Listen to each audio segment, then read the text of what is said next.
2 айда таза суу маселеси чечилет дегенсиз. Андан бери 4 жыл өттү. Ошол эмне болду? Неге чечилбейт? Ошол эле. Майлы, рахмат. Мына шу жер жарылды. Ана жер жарылды, 500 бияка кире турган труба. 550 сомдон топтодук. 500 сомдон акча топтоп, насоссузду ремонтко жөнөтүп атабыз. Суу жок. Суу. Анан сууга деп акча сурап келет. Ой, сизде Суу ичип атабыз деп таш ичсек эле келип кыстап алып кетет. Китасын жазып. Таза сууга акча бер деп акча алат экен. А бирок таза суу бербейт экен. Туалеттер болсо калдыргачтын уясыдай болуп кетти болот. 20, 21, 22, 23, 24 туалет бар экен. Чыгымдуу сууларды каяка төгөсүздөр? Сыртка төгөбүз. Сыртка каяка? Аркка. Баткендеги чоңдордун бардыгына иштегенге толук жетишерлик шарт түзүлгөн. А бирок иш жок. Толомдору өз убагында жургузуу жонундо деп турат. Мына Баткендеги чоңдорду четинен жетелеп барып камай берсеңиздер, сооп гана болот. Мына мен орозонун күнүндө айтайын, сооп гана болот. Жалал Абадтан үй алам десеңиз, Долгострой болбосун десеңиз, акчага күйүп калбайын десеңиз, Нуркелдиге келесиз. Кирип эле биринчи кезекте курулуштун документтери менен таанышасыз. Курулуштагы эң негизги документ мамлекеттик экспертизанын оң корутундусу. Курулушка экспертизанын оң корутундусу алынган бул? Ооба, мына мамлекеттик экспертизанын оң корутундусу. Үйдүн курулушу качан башталган? 2022-жылы ноябрда башталган. А блок качан бүтөт? 2024 ноябрь айына ачкычтар тапшырабыз. Ушул үйлөрдүн баасы канча? Рассрочкага 1 квадрат метри 50 000 сомдон. Саясатка, криминалга, коррупцияга аралашкан жайы жокпу? Жок, биздин компания таза ишкерлик менен гана алектенет. Документтер менен таанышып бүткөндөн кийин альбомдон өзүңүзгө ыңгайлуу үйдүн бирөөсүн тандап аласыз. Акчасын санайсыз, анан 1 жыл сабыр кылып күтсөңүз үйүңүз даяр болот. Нуркелди сиздерди алдабайт. Саламатсыздарбы? Менин аты жөнүм Ыдырис Саков. Мен бүгүн ишке чыктым. Эс алып, дарыланып, ушу 4 айдай эфирге чыккан жок элем. Анткени белим оорутуп алганмын. Белимде грыжа бар экен. Анан айтышты эл, бул грыжаны жатып дарылабайт, басып дарылайт деп. Анда жата бербейин, баса берейин деп анан кийин чыккандагым. Бул бир. Экинчиси, мен азыр Баткендемин. Ишти ушул шаардын, ушул Кыргызстандын наркы четинен, ушул батыш тарабынан баштайын деп атам. Ошол азыр Баткенге кайрадан келдим. Баткенге келгенде эле мен таза суу деген көйгөйдү көрдүм, анткени айтып атышат. Таза сууга деп болчогон акчалар бөлүндү, а бирок натыйжа жок деп. Көрсө, Баткенде азыр мындай экен. Мындай 4 кабаттуу үйдөн Баткен шаары боюнча болгон 4өө бар экен. 4өө. Ошол 4өөнүн биринде дагы газ жок экен, биринде дагы борбордук жылуулук жок экен. Анан таза сууну киргизишиптир, бирок чыкпайт экен. Анан чыкса дагы насос менен чыгат экен. Канализациясы дагы жакшы болбоптур, туура эмес болуптур. Канализацияга ара күндө акча чогултабыз дейт. Азыр эми ошону өздөрү айтып берсин. Угалы, жүрүңүздөр.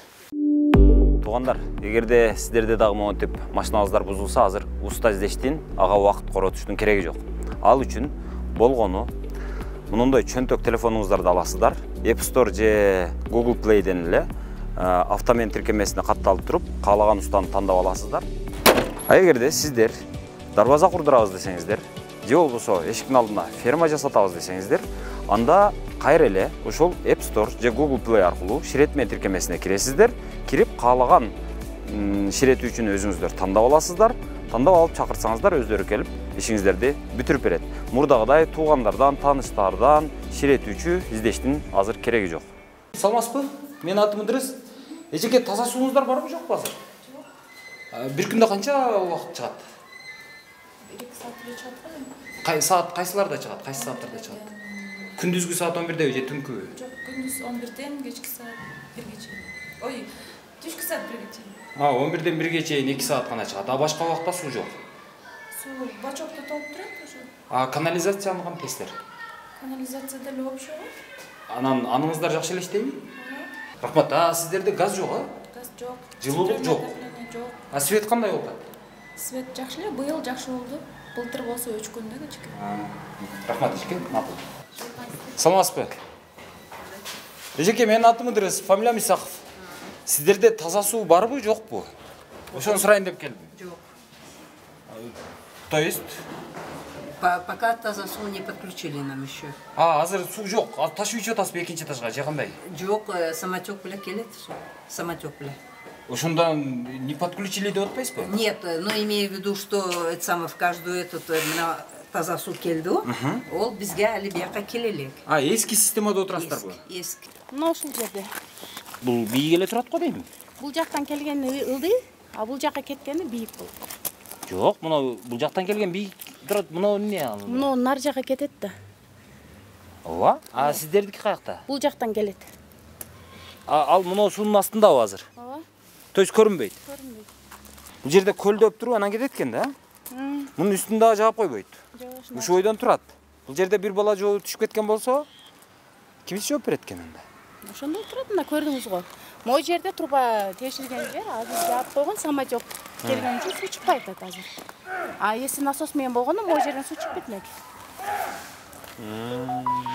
Давление болсо бул жерден суу чыгат.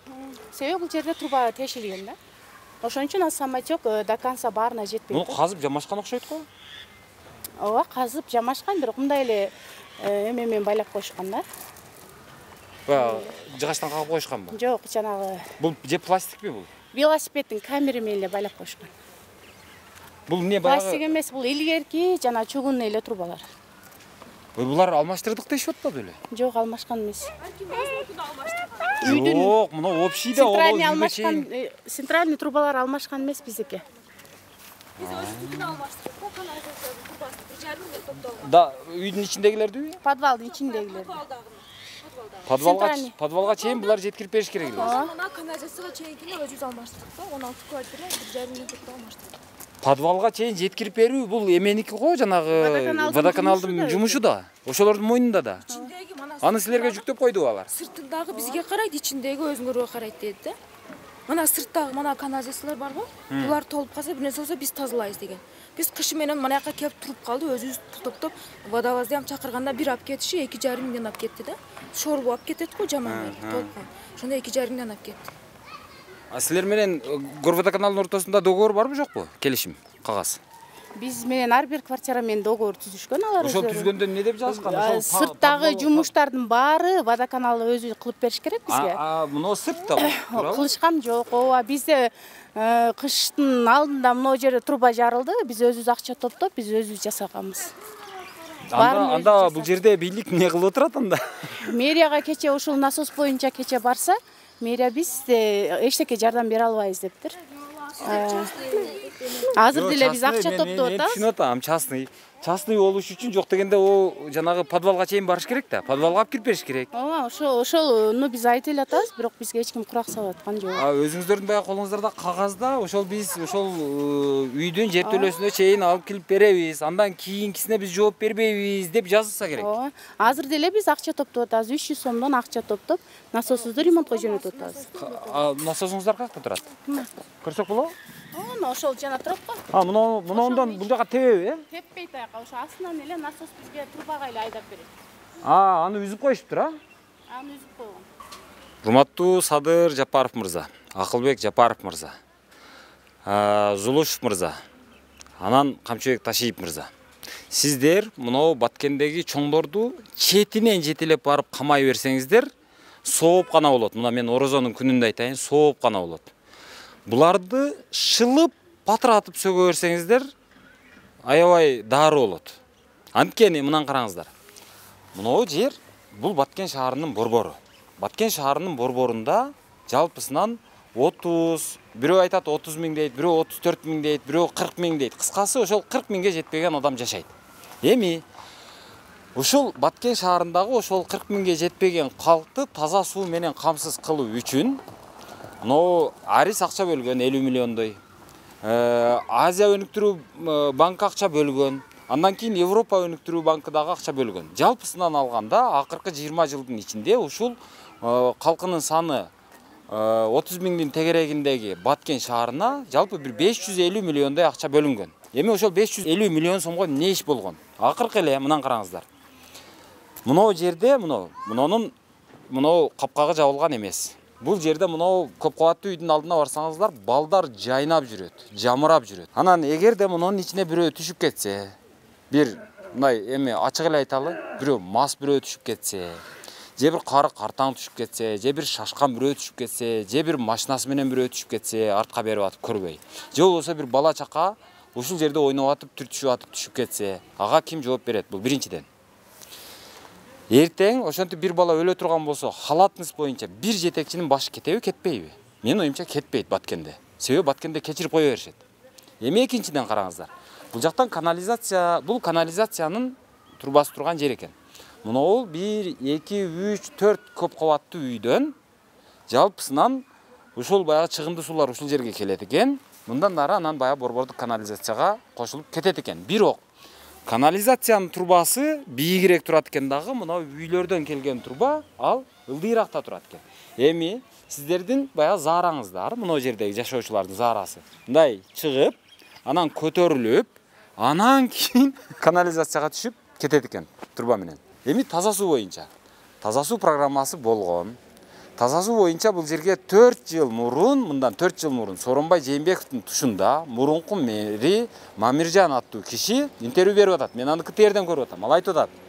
Мына таза суу долбоору дээрлик 70%га бүттү. Дагы 2 айда толук бүтүрөбүз деп атат. Андан бери 4 жыл өттү. 4 жылда таза суу жок. Азыр моңолорго келсең айтат. Таза суу жок деп атат. Таза суу күнүгө суткасына болгону 2 саат чыгат деп атат. Болгону 2 саат экен. Мынау жерде мына колуңду соссоң жете турган жерде Баткен райондук администрациясы турат. Баткен облустук администрациясы турат. Мынау жерде театр турат, драм театр. Бул Баткендин борбору. Ушул борборунда ушундай иш болуп атат азыр.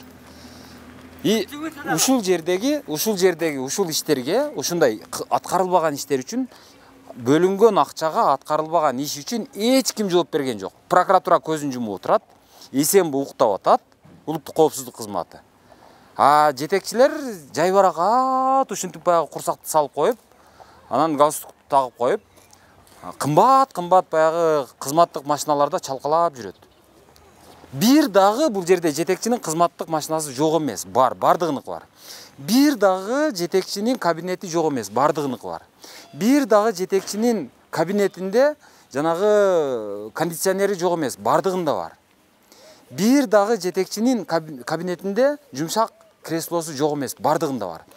Дегеним Баткендеги чоңдордун бардыгына иштегенге толук жетишерлик шарт түзүлгөн. А бирок иш жок. Мына ошонун бир мисалы ушул. Жүрүңүздөр. Азыр бул жак жертөлө, Так, жертөлөгө киребиз. Анан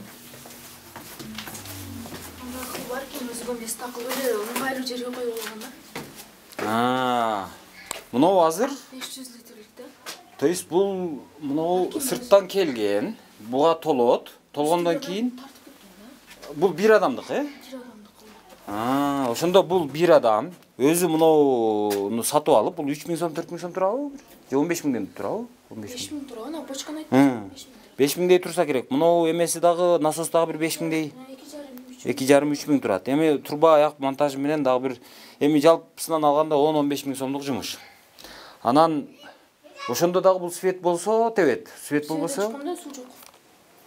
Мотор шонун ичинде мына бул канализация турбасы үстүндө ушул общий канализация. Канализация ушул. Бул уже тешилиптир бул. Жаңылашканда. Жаңылагандан кийинки тешилгени бул. Жаңылаган өздөрү коюп туруп, жаңылагандан кийин тешилип калган.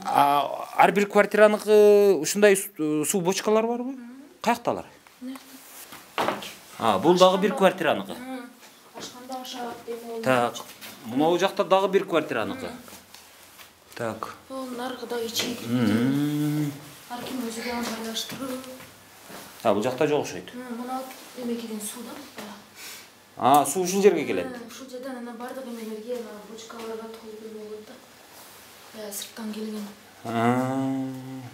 Берки мынауга бочкаларгачы буларга кантип эме кыласың? Жок, анан жанагы насос менен чыгарабыз, бирөө алып келип берет деген суу кайсыл? Машина менен алып келет да. Аны машина менен алып келгенде кантип аласыңар аны? 1 тоннага машина аркастып алып келет, шланкасы менен. Челектерди толтуруп береби? Жок, шланкасы менен мынакта тартат да. Эшиктердин узун шланкасы бар. Бул да өз жагат болгондо местасын кылып койгондо, эшигин жаап, Бул жакта бирөөнүкү бар окшойт. Бул урдабасында эшигин жаап койгон окшойт.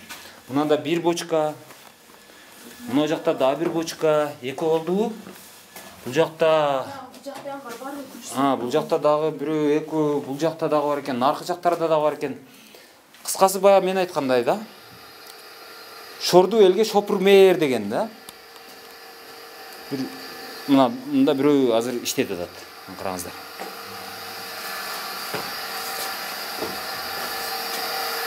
Мына жактан чыгып атат.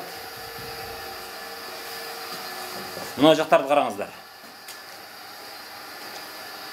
Мунун да бирөөнүн бочкасы бар экен. Мунун да бирөөнүн бочкасы бар экен. Мына жакта бирөөнүн бочкасы бар экен. Ушундай экен. Азыр мынау Баткендин борборундагы 4 кабаттуу 4 үй бар. Ошол 4 үйдүн бирөөсүнүн жертөлөсүнө түштүк. Эми караңыздар. Мисалы мынау бочканы караңыздар. Мынау бочка, муну бир ушул жердеги 4 кабат үйдөгү батирлердин, чочуп кеттим мен. Батирлердин бирөөсү өзү ушуну орнотуптур. Себеби бул жактан суу келгенде буга түшөт экен, толот экен, калат экен. Андан сырткары наркы болгону өкмөт берген, ушул шаардын мэриясы берген. Болгону 2 саат гана суу берет экен да, 2 саат, 3 саат суу берет экен. Башка маалда суу жок экен. Ошол маалда суу түгөнүп калса, булар баягы жеке адамдар бар экен, машина менен алып келип суу саткан. Ошол суу саткан адамдарга айтат экен, алар келеткен дагы шлангасын алып келип туруп, муну толтуруп берип кетишет экен. Коопсуздук маселеси таптакыр 0. Мунун ичи ботко. Мунун ичинде курт барбы, эмне бар, аны Кудай билет. Молодец, рахмат сиздерге. Эми сиздерге бул үчүн шаардын ардактуу атуулу дегенди бериш керек. Мыкты кызматкер дегенди бериш керек. Президент мыкты муниципалдык кызматтын мыкты бир кызматкери дегенди бериш керек. Депутат кылыш керек элдер. Министр кылыш керек. Молодец, азамат. Ушундай эми азыр сурайбыз. Ушул бочканы канчага толтурат? И ушул бочкадагы акча, суу канча убакытка жетет? Ошо бир бочокту толтурганыңыздарда. Ошону канча сомго толтуруп берет? Эгерде буну суу токтоп калды дейли, өкмөт берген. 300 сомго толтуруп берет. Аны шланганы каяктан алып келет? Моно жерден алып келип, жерге машинаны коёт. Шлангасы менен алып кирип подвал эмелерге куюп берет бочка. Куюп берет. Ошого 300 сом бересиздер, кетет. Ооба. Азыр кечке мал келсеңер, толтура ошондойлор келет. Ошондойбу? Элдер суу алат да.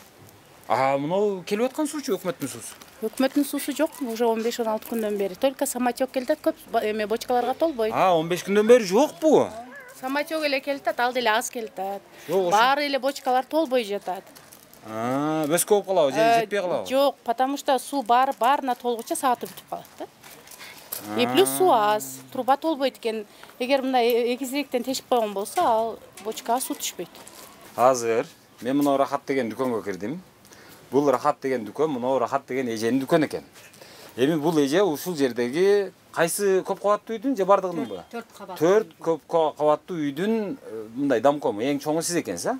Эл тарабынан шайланган. Эл тарабынан шайланган. Ооба. Эми сизге суроо эжеке. Мен тааныштырдым, а? Менин атым Ыдырыс. Анан эжеке, чоңдоруңуздарды мен мындан 4 жыл мурунку эмесин көрдүм. Жана интервьюсун ЛТРге, КТРге берген. Ошондо мурунку мэриңиздер жана Мамиржан деген айтып атат. Таза суу программасы дээрлик 70%га бүттү деп атат. Эми дагы 2 айда толук бүтүрөбүз, таза суу маселесин жабабыз деп атат да. Андан бери 4 жыл өтүптүр. Мен азыр мына жерге келсем, суу жок дешет бардыгы. Сууну сатып алып атабыз дейт. Эмне болуп атат? Болуп атат да балдар. Бул энди мына техникалык эме боюнча биздин моторубуз, чоң моторубуз күйүп калды. Күйүп калды. Анан бул боюнча мен эмеге водоканал начальнине кайрылдым. Анан ошол бузулганбы, бузулбаганбы биз Баткенде жок экен да. Анан ошону эки жакка сүрүштүрүп жатып карасак, күйүптүр. Анан кече барып мэрияга барсам, мэрия айтты, буну чындыгында өзүңөр кыласыңар. Анан бирок мен кичине жардам беремин. Ону немени чакырды, водоканалдын начальнигин чакырды дагы, водоканал начальниги. Мен майле ошол чыгарып, ошону алып барганга чейинкисини мен кылып берейин, өзүм жанынан жардам берейин деп. Анан Ошто кылат экен муну ремонт. Оштон анан ошону эме кылдык. Адисин алып келдиби? Адисин алып келбеди. Бул адисини чакырсак, адиси мен бара албайм. Биздин аппараттар мындай көтөрүп барып турган аппарат эмес. Алып келсеңер биз оңдотобуз деди. Анан мен эме билбедим да, мен канча сомдон жыйсак болот десем билбейм. Мен моторун отдельный, насос бузулуп калса, насосун отдельный, анын ичинде зымы болот, анысыга отдельный төлөп каласыңар деди. Мен анан примерно анда 500дөн жыйсак жетип калабы экен деген ойдо 500дөн жыялы дедим биринчи. Андан кийин кече начальник эме деди. Жок, 500 эме ошондо бир жарым биз жардам берели. Силер 300дөн жыйып, анан частный болгон үчүн өзүңөр да аракет кылышыңар керек дегенден анан 300 сомдон азыр эми учурда жыйып атабыз. Бизде отопление жок. Кышы менен свет эм өчүп, силер светке барсак, эме азыр 5 киловаттан кылып койгон. Силер барып требует эткеле, силерге отопление кылып берсин дейт. Мана шет. Ана шет жарылды. Мына жер жарылды. Ана жер жарылды. 500 бияка келе турган труба. 550 сомдон топтодук. Анан услугасын төлөдүк. Сантехниктин. Мана домго кире турган, мана көчөдөн бияка кире турган. Мана шет жарылды, ана шет. Мана шу подвал деген сөз менен көчө деген сөздүн айырмасыны мисал көчөдөн подвалга алып кирди да, шу туз кире турган. Жок, подвалдын ичине алып кирип бериш керек алар. Эми билбейм, эми ушундай эле акча эле топтой беретин билбейм. Баткен чоңдору баягы келген эмени жанагы келген гранттарды жеп ага тойбой анан элге да илип атат экенсиздер да. Көчөдөгү трубаны элдин эсебинен ремонт кылдырып атыптыр. Светке барсак, барып отоплениени требует эткиле дейт губернаторго. Губернаторго барсак, эме деди? Деди, сен бардың деди губернаторго. Барсак болду. Проблема болду. Анан тез эле өчө берет, муздап калабыз, тамак жасай албайбыз. Көчөдөн сатып келип жейбиз. Анан светке чогултуп бардык, светке. Барсак свет деге айттыгы азыр 5 киловаттан болуп атат. Эми силер билбейм, барып отоплениеңарды бүтүргүлө. Бизде отопление жок да 4 этажда. Свет менен отопление өз шаарда барбы? Жок. Отопление жок болсо кантип бүтүрөт экенсиздер сиздер? Макул турбаны отоплениенин баягы ичиндеги чугундарды тазалаңыздар, орнотуңуздар. Баягы турбаларды сусун турбаларын орнотуңуздар. Орнотуп алып аны каяка улайт экенсиздер? Кайсы источникке улайт экенсиздер? Аны жерде өзү неме бар эди да, мурда союз малыда. Ошого уладыңыздар, макул. Ал жер ысытып иштеп Оерде уже частныйга берип чыштаган экен. Отопление жок. Ток печке менен чыгабыз. Жылуулук ишканасынын жерин частныйга сатып беришкенби? Ал качан сатылган? Кайсы мердин тушунда сатылган? Ол 90-жылдан кийин сатылды окшойт. Аны шетте котелный бар. Частныйга берилген да? Арендага беришкен. Тазасы сааты менен чыгат да, саат 18ден 1ге чейин, 12ге чейин чыгат да. Саат 8ден 1ге чейин. То есть күндүзгү саат 8ден 7денби 8ден точно немесин билбейт экен мен. Берде келин болуп келгенмин. Канализациячы? Канализация иштейт. Иштейби? Толук иштейт. Анан толуп калса өзүбүздүн жаныбыздан тазалатабыз. Кандай толуп калат ал? Баягындай турбасы толуп калып да, андай эме канализация турат го. Ошолор тешилип, суу баягы эме кетпей калганда өзүбүз жаныбыздан тазалатабыз. Канча жол ошондой болду сиз? Көп болду, кышы менен тазалатып эле чыктык биз көбү. Канча жол, кышы менен канча жол тазалаттыңыздар? 4-5 жол тазалаттык окшойт. Өзүбүз топтоп. Анын эмне толуп кала турган жери барбы, септик барбы ушул жерде? Прямо түшкөн барбы, подвалга түшкөн. Ошол толуп калат да, подвалда жыттанып кетет да. Ал эмнеге толуп калат? Же сиздер бирдемелерди таштай бересиздерби? Принципи туруп калат экен да. Анан эски турбалар экен чирип калган, көпчүлүгү өзү алмаштырган да. Телевизорду карап отурсаң, Баткенди өнүктүрүү үчүн, анан Баткенге дагы бир неме үчүн, анан дагы бир нерсе кылыш үчүн ушунча миллион бөлдүк, анан ушунча миллион бөлдүк деген сводкаларды, билдирүүлөрдү, жаңылыктарды көп угабыз. Бирок, мынаны караңыздар. Мына ушул Баткен шаарынын, азыркы Баткен шаарынын символу ушул.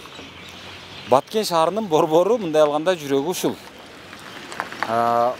Светофор турган жерде, ошол жерде облустук, райондук администрация бар. Баткендин жүрөгү ушул. Жанагы Тажикстандын делегациясы келди, анан Баткенде жолугушту дегенде ошо жолугушуулар ушул жерде өтөт. Эми караңыздар. Эми ушул Кургобойдун жанында мына жерди эмнегедир казышкан, ошол ойдон калган. Анан муну тегиздеп дагы койгон киши жок. Бул жок дегенде ушул жердин айланасын мындайрака чейин асфальттап коеюн деген дагы киши жок. Анан Кыскасы түшүнбөйсүң да. Бул жер эмне үчүн казылса кайра чөгүп кетти. Аны айткандагы киши жок, аны сурагандагы киши жок, ага кызыккандагы, ушуну жок, ушуну тегиздеп коеюн деген дагы киши жок. Аны неге тегиздебей атасың, неге мынау казылып жатат деп сурап койгон чоң дагы жок окшойт. Себеби бул жерде губернатор бар, аким бар, мэр бар, прокурор бар, экотехинспекциянын жетекчиси бар, архитектор деген бар. Ошондой бирин-бири көзөмөлдөгөн, бирин-бири мындай бирине бири акыл үйрөткөн органдар өтө эле көп да. Бирок ошонун биринен дагы натыйжа жок. Эми мен түшүнүп турам бир жагынан. Баткенде өзү архитектура дегендин өзү жок. Себеби эгерде Баткенде архитектура боло турган болсо, бир 20 жылдын алдын, 30 жылдын алдын, 50 жылдын алдын ала эсептеп, ошого жараша мынага окшогон имарат курула турган болсо, ошол курулушту артыраак жылдыр, эртең мына жер чоңойот, мына жерден тротуар болот, мына жерден жашыл зона болот, мына жерден арык болот, мынанча полоса жол болот дегенге окшогон нерсени алдын ала эсептеп, ошого жараша анан уруксат бериш керек эле курулушка. Азыр андай эмес. Мына жерге бир машина коюлат, наркы жакка бир машина коюлат, эки машина карама-каршы келсе бири-бирине батпайт. Туура айтамбы, туура эмеспи? Баткен кандай болуп атат? Сиздерге акча эле бөлүп эле атабыз. Телевизорду карасаң акчанын баары сиздерге кеткендей болот. Жыргап кеттиби дейсиң? Десең ушул абал. Баткен жакшы эле азыр пока энди. Мына алам ошо таза суу казган ушуну менен калды да бир суу чыгып кетип, кийин тоңдодулар, сонан кийин чөгүп кетти. Дагы ушуну чукур бойдон калды. Мен түшүнбөйм да ушул. Таза суу долбоорун кылышыптыр. Миллиондогон акча бөлүнгөн. Анан бул жерге дайындалган жанагы адамдар, инженерлер ушул долбоордун ишке ашышына жооптуу кишилердин бардыгы мас болуп алып иштешкен. Же болбосо таптакыр сабатсыз адамдар го деп ойлойм да. Эгерде мас болбосо, бул жерде жанагы давление, басым деген бар да, суу суюк нерсе. Ал наркы жактан келсе басым менен, мына жактан бир жогоруга чыга турган болсо, ортодо кайсы бир жерлерге басым болот дагы күч келет. Ошол жерден эгерде пластик турба кое турган болсоң, ал жарылып кетет, атылып кетет, турба шишип кетет. И ошондой нерселер болуп атат, ошону көрүп атат. Аны алдын ала көрүп, давлениени эсептеп, ошого жараша материал тандоонун жолун билген киши болуш керек да. Гидроинженерлер болуш керек да. Бул жерге кандай кишилер болгон мен билбейм. Бул жерден атыптыр, наркы жактан атыптыр, андан нары жакта атыптыр. Атып атат, биз акча чогултуп жамап атабыз дейт. Велосипедтин жанагы камера менен жамап атабыз дейт. А мына жерге да кылган окшойт, бул жер атып кеткен окшойт. Муну эптеп жамаптыр дагы, эптеп казып коюп, көмүп коюптур, бул бөскөрүп чөгүп кетиптир. И ушул жерден азыр машиналар аттап өтүп атат азыр эми. И ушул биздин Баткен үчүн мындай нормалдуу кадыресе көрүнүш болду. Шорду эл. Бу жакта жашайсыздарбы? Ооба. Таза суу чыгабы, чыкпайбы? Таза суу чыгат. 24 саат бою чыгып турабы? Ооба. Канализациячы? Канализация бар, бирок улаган эмеспиз да. Бизге алысыраак болуп калган да. Улатпай койгонбу же өзүңөр акчасын бербедиңерби же кандай? Ал мезгилде биз чогуу элек. Биз жакын эле көчүп келдик да жака. Сыртка каяка чыгасыңар анда? Үйлөрдө бар экен канализациячы. Үйдүн ошуда да экен да. Анан сыртка дегенде мына. Туалетке сыртка чыгасың. Макул, рахмат. Мындан карагыла баягы мынау арык тайм. Анан бул жерге мынау баклажкадагы ошол баягы үйдөгү чыгындынын бардыгын ушул жерге төгүшөт окшойт. Анткени канализация жок. Бардыгы алып келип биздин мана мусорга төгөт балам. Нени төгөт? Мусор төгөт, деген. Ит сүдүрөп мунан ары кетет. Биз мана жерде отурабыз, чыгыр мана туалеттер болсо калдыргачтын уясыдай болуп кетти балам. Таза аба жута албайбыз. Мана латогубузду карагыла. 10 тонналап колалар жатат балам. Эмде адам өткөндө бирде мэриядан келди, каяктан келди, оны жерге туалет салынат деди де, туалеттен салынбады балам. Азыр таза болгон балда келдиңер, азыр свет өчүп калганда эки кампир. Абалыбыз ана шу, жиддаттан. Буяка барсак муну жутайбыз. Мурдубузду беккенде отуруп энди айласыздан шогайым көндүк жаным балам. Чындап. Мынандай өзүңөр туура түшүнгүлөр. Жиде мэрияга басып барайык десек путубуз болбойт балам. бара албайбыз, айта албайбыз. Ана şu күл bir жактан иттин өлүгү келет, малдын өлүгү келет, сөөктөр ташталат. Ана şu коргонду көргүлөдө. Ана шунтип отурабыз да жашоо раса кыйын болуп калды. Суу болсо жок, этажга чыкпайт. Балага жаңы Кудай бердин. Ой, суу бар дейшип атпайбы? Сууга деп 100 миллиондогон акчалар келип турго Баткенге. Biz kirgizeyek desek bizim cerizin nidovnu eкен, boyut eкен. Жоқ olsa mana şu жерге çıkarıp vergile, meyli, pul desingler ciyayık. Ana Kuday verdiden alağız, kokuşlardan alağız. Taşıp içesizби suunu? Taşıp içeyiz suudu. Мына эки этаждын бардыгына суу кирген эмеспи? Su жоқ bulam. Taza sudu kirgizgen var. Hammaga jiyip bitta krant kılgan. Olam kelgende kelip kelbegende жоқ. Kebirde 12'ge çeyin ağat eken bolam. Bizden ana şu jaşı ana şuntip kaldı. То есть saati menen чыгып ал суу? Жоқ, sallap çıkıp kebirde 12'de kurup kaladı eken. Ana bizim ana işte bitta krant var, o jeri vardı ozga. O krantımızdan su çıkıp. Ama korgondurlar kirgizdi bizge okşagan жалgız boyunu gagakday oturabız da oğa buğa jalınıp. Sudan alıp olayık falan tügündep жақсы gavizde aytabız falan. Şu jide mana tuvaletте. Bu жерде эмне mana мусор таштаганга ono эме турат го. Мусор таштайт. Азыр mana pasjak. Mana batmajak. Бар жоқ келет дагы жолдун bir күндө 2 рейс. Рахмат şu musurçularga. Рахмат деп отурабыз балам. Азыр бая келгениңерде точно үстүгө келбейт. Күнүгө 2 жол алып кетеби? 2 жол эми алып кетип атат. Саар менен келет дагы толсо дагы алып кетип атат. Расы жаман неме болду. Биз жашашка туура келбей калды балам.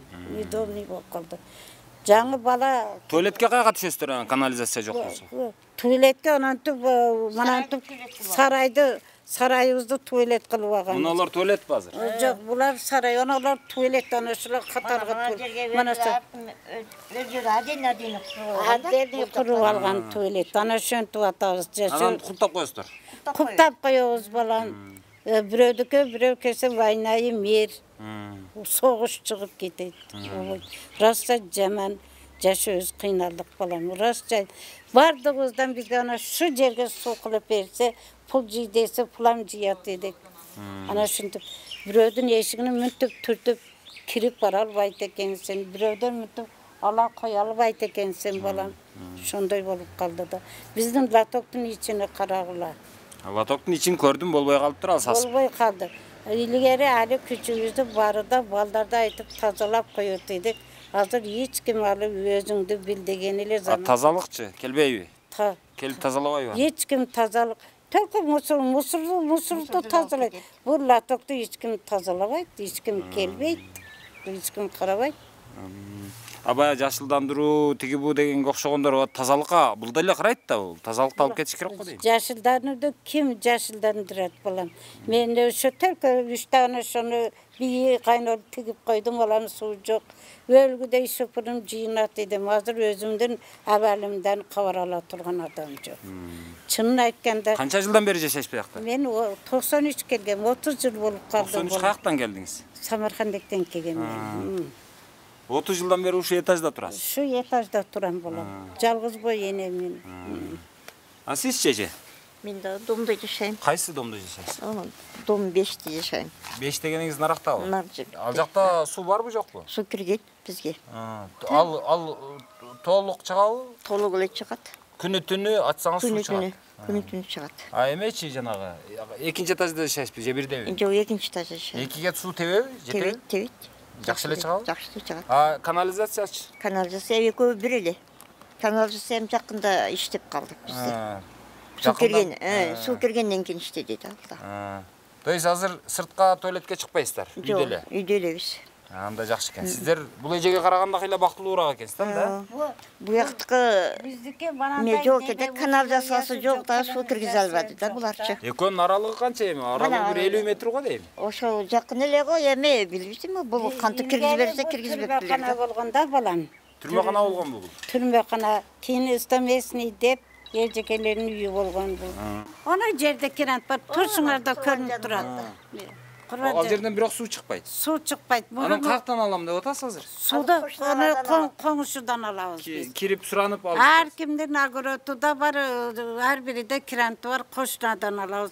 Биз мына жерде жашагандарда бирибизде ham биринде да суу жок. Бирде ham крант жок. Бардыгыбыз туш келди жерден алабыз. Бардыгыбыз. Кошунаңыз менен урушуп кетсеңиз суусуз калат экенсиз анда. Кудайга инсап берсин, садака кылайын инсап берсин. Кошуна жакшы экен да бир жагы кошуналардын көзүн карап, этият мамиле кылат экенсиз да. Мактап. Бул ким туалети бул? Бул сиздики кайсы? Бул эмне? Бул склад окшойт, а? Азыр жашыл туалеттин алдыда. Мыналар туалет, а? Так.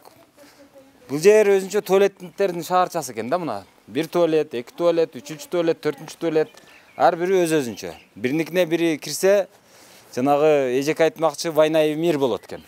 Так. Бардыгында мындай кулпусу бар. Мына. Мунун кулпусу бар. Мунун кулпусу каягында экен? Мунун кулпусу буягында экен. Так, мына жактан экен. Анан наркынын эшиги бул жакта экен. Мунун эшиги бул жакта экен. Булар баягы эшигин дагы бири-бирине каратпай мындай өзүнчө салганга аракет кылышат экен. Мисалы, мунун эшиги чыгыш тарапты карап турат. Мунунку дагы чыгышты карап турат, наркысы түштүктү карап турат, анан наркысы түндүктү карап турат экен. Анан наркы жактагысы бул батышты карап турат. Айтып кое турган нерсе мындай да. Баткен шаарында болгону 30 000 калк бар экен. Бул 2023-жылдагы статистиканы карасам 30 000 калк бар экен. Эми ошол 30 000 калкты таза суу менен камсыз кылыш үчүн, баягы канализация менен камсыз кылыш үчүн ондогон эмес, жүздөгөн миллион акча келген. Жүздөгөн. Акыркы эле жолу 2016-жылдан 19-жылга чейинки аралыктын ичинде эле дээрлик 500 миллионго жакын акча келген. Анан ошол 500 миллион акча келип, ушул 30 000 адамды таза суу менен камсыз кыла албай отурат, и канализация менен камсыз кыла албай отурат. Ал акчалар каяка кетти дейсиң да. Ага чейин 2016-жылы, 2015-жылы Арис дагы 45 миллион бөлгөн. Ага чейин Азия өнүктүрүү банкы дагы бир 50 миллиондой бөлгөн. Ага чейин дагы бөлүнгөн, андан мурун дагы бөлүнгөн. Кыскасы бул акча Баткенге ошол 30-жылдардан бери эле бөлүнүп атат. Ошол 30-37-жылдан бери, 34-жылдардан бери Баткенге ошол таза суусуна, канализациясына деп 100 000 деген акчалар бөлүнгөн.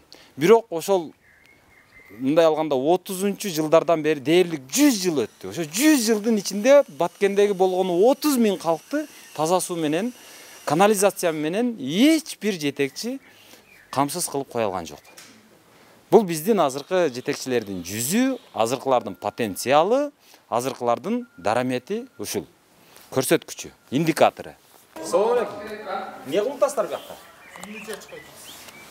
Участок светкеби? Кандайсыз? Түспү.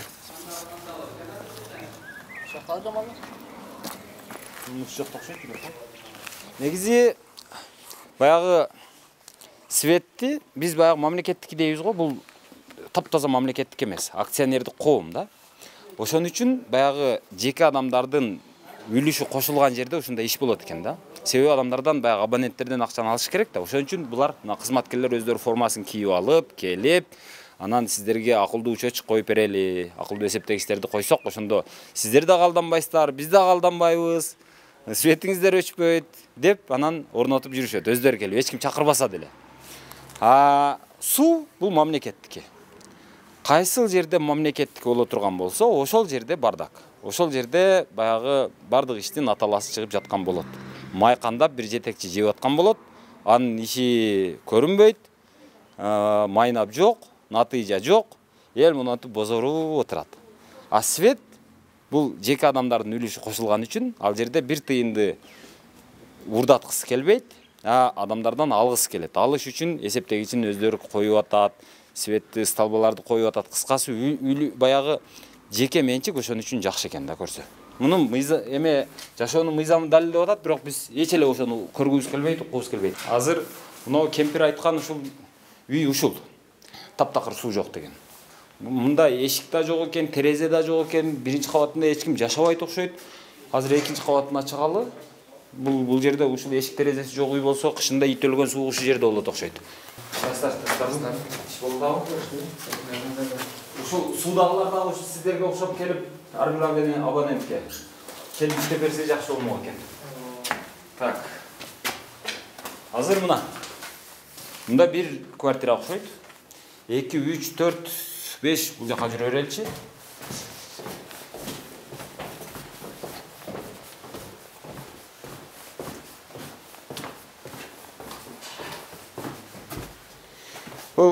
Ушул экинчи кабатында 7 батир бар экен. Ушул 7 батирлүү квартирада баягы 2 кабаттуу үйдө жүрөбүз азыр. Суунун жок экенинин далили мына. Мына көрүңүздөр, мына баклажкада суу толтурулган баклажкалар турат. Ушул жерде суу турат. Бул тыңыраак бирөөнүн запасы окшойт. Камдап койгон. Андан сырткары мына жакта челектер турат. Мына челектердин ар биринде суусу бар экен. Сууну камдап коюптур. 1, 2, 3, 4 челек. Анан 3 баклажка турат. Ушундай. Канализация жок дейт. Кантудасыздар? Жакшы. Азыр сиздерде канализация жок, э? Канализация жок.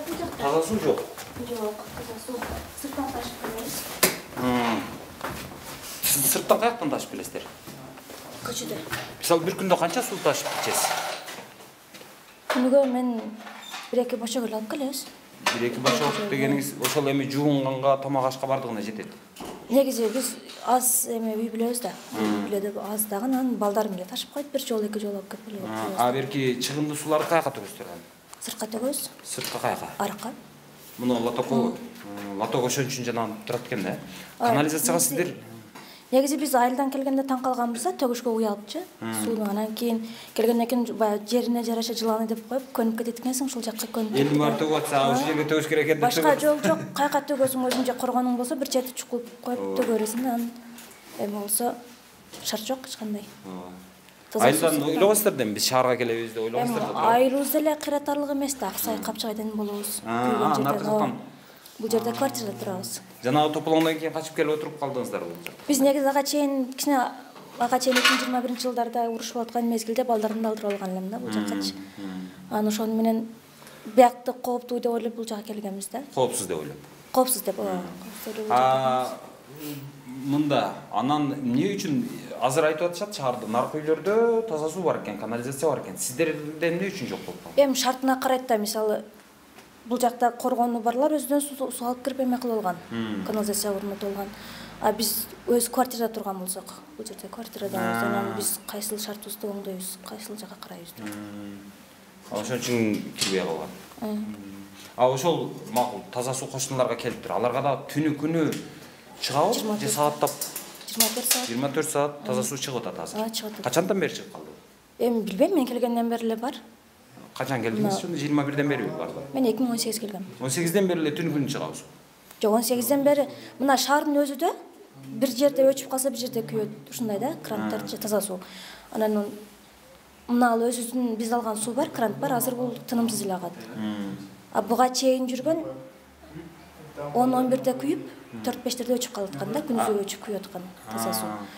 Мына коргондордо 24 саат эле берилет деп билем. Эмечи канализациячы? Канализация орноткондордо бар. Мисалы, мына коңшулардын үйдө, мына биздин катар полный эле баня да. Бар уже канализацияга орнотуп улап алышкан банялардын өздөрүнүн душтарына. Анан мына бизде квартиранттар жашайт, бул жерде эч кандай шарт жок. Таза суу Баткен шаарында өтө эле начар болуп атты буга чейин. Азыр эле биз эми таза сууга жетинип калдык. Буга чейин жетинип калгандарыңыздар ушул. Ушул азыр жетинип калганыбыз ушул. Мына наркы домдун тушундагы ошол жака акча төлөп ошол жерден алабыз да. Көчөдө. Анан таза суу буга чейин чыкпай атты. Кышта дагы чыкпай атты, кыйналып аттык. Айылдан алдырып келип аттым таза сууду. Бир жерде өсө, бир жерде күйүп атты, башка алыстан алып келип аттык. Ушундай болуп аткан учурлар болду да. Эми эле жетинип калган учурубуз таза сууга. Макул эжеке, рахмат чоң. Бул мурда бая мугалим, бая түрмөкана болгон дейби? Андан кийин районго өтүп? Жок, түрмөкана болбосо керек. Же түрмөкананын балансында болгонбу? Кемпирлер ошондой дешет го? Жок, бул 4 күл азыр часть, мурда ошол түрмө болуп ошол жакта баягыда камалгандар жашачу экен эле да. Азыр чач болуп калган. Анан бул ошол үйлөрдө ошол кишилер түрмөдөгүлөр салышкан экен да. Андан кийин бул эменин жанагы районунун балансында өткөрүп берди. Да, районунун балансында. Районунун балансынан азыр сиздер эмненин негизинде анда жашап атасыздар бул үйдө? Мен апам садикте иштечү. Садикте иштеп анан айылдан барып келет элек да. Анан кийин ошо айылдан барып келип кыйналат деп анан ушул жерден беришкен да үй. Сиз анда ошол райондо иштейсизби же мугалимсизби? Мен театрда иштейм. Анан мен дагы ошо садикте музыкадан иштейт элем да, музыка. Ошентип анан азыр сиздерге мындай жөн эле баягы эме кылып коюптур да. Макул эми жашай берсин дегендей эле бериптир да андай. Бул жерде жашаш үчүн бирөөдөн уруксат алабы? Эмне кылат? Ким ошо райондо иштеп жүрүп, апам 30 жыл иштеп берген. Бирок менчиктештирип алгансыздарбы алган? Жок. Эмне үчүн менчиктештирип албайсыздар анда? Билбейм мен, ошонусун билбейм. Барып арызданып эме кылганбыз, анан районунун балансында турат деп эле коюшкан. Жок, районунун балансында тура турган болсо, андан бери ушул апаңызга берилсе, ошол кагаздар барбы? Ордер эле бар. Ордер бар. Ошол ордердин негизинде анан бизге менчиктештирип бер десеңиздер эмне дейт азыр? Азыр жакындан бери бара элекпиз ага. Мурдалары ошо көп барганбыз, ошо чогулуп бизге өткөрүп бергиле деп барганбыз. Анан ошо чечилген эмес. Демек азыр чечилбейт экен анда. Билбейм, анысын билбейт экен. Бирок анын балансында, районунун балансында турса, районунун өзүнүн акчасы жок. Анан ашчы акчасы жок да эми бул жерге баягы канализация киргизип, суу киргизип, ошого окшогонду кылганга, Билбейт экен анысын. Анан сиздер ташып келе бересиздер, свет киргизип алгансыздар, акчасын төлөп коесуздар. Сен мага тийбе, мен сага тийбейин деген сөз. Не знаю, анысын билбейм. Макул, эжеке, рахмат. Так, бул үй эми түшүнүктүү болду. Бул үйдү бир жагынан шаарга таза суу келген, бирок булар өздөрү киргизген эмес, мунун акчасын төлөгөн эмес деши мүмкүн.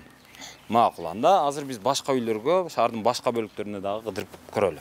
Канализация да кирбептир, таза суу да кирбептир, бирок таза сууну башка жактан ташып ичишет экен, ошого дагы булар абонент катары акча төлөшөт экен. Абонент катары шаарда каттоосу бар экен булардын. Канализацияга билбейм. Мынау суу ушул шаардын ичиндеги арыктан агат экен. Суунун түсү көк эмес, тунук эмес, же боз эмес, ылайык эмес, суунун түсү жашыл.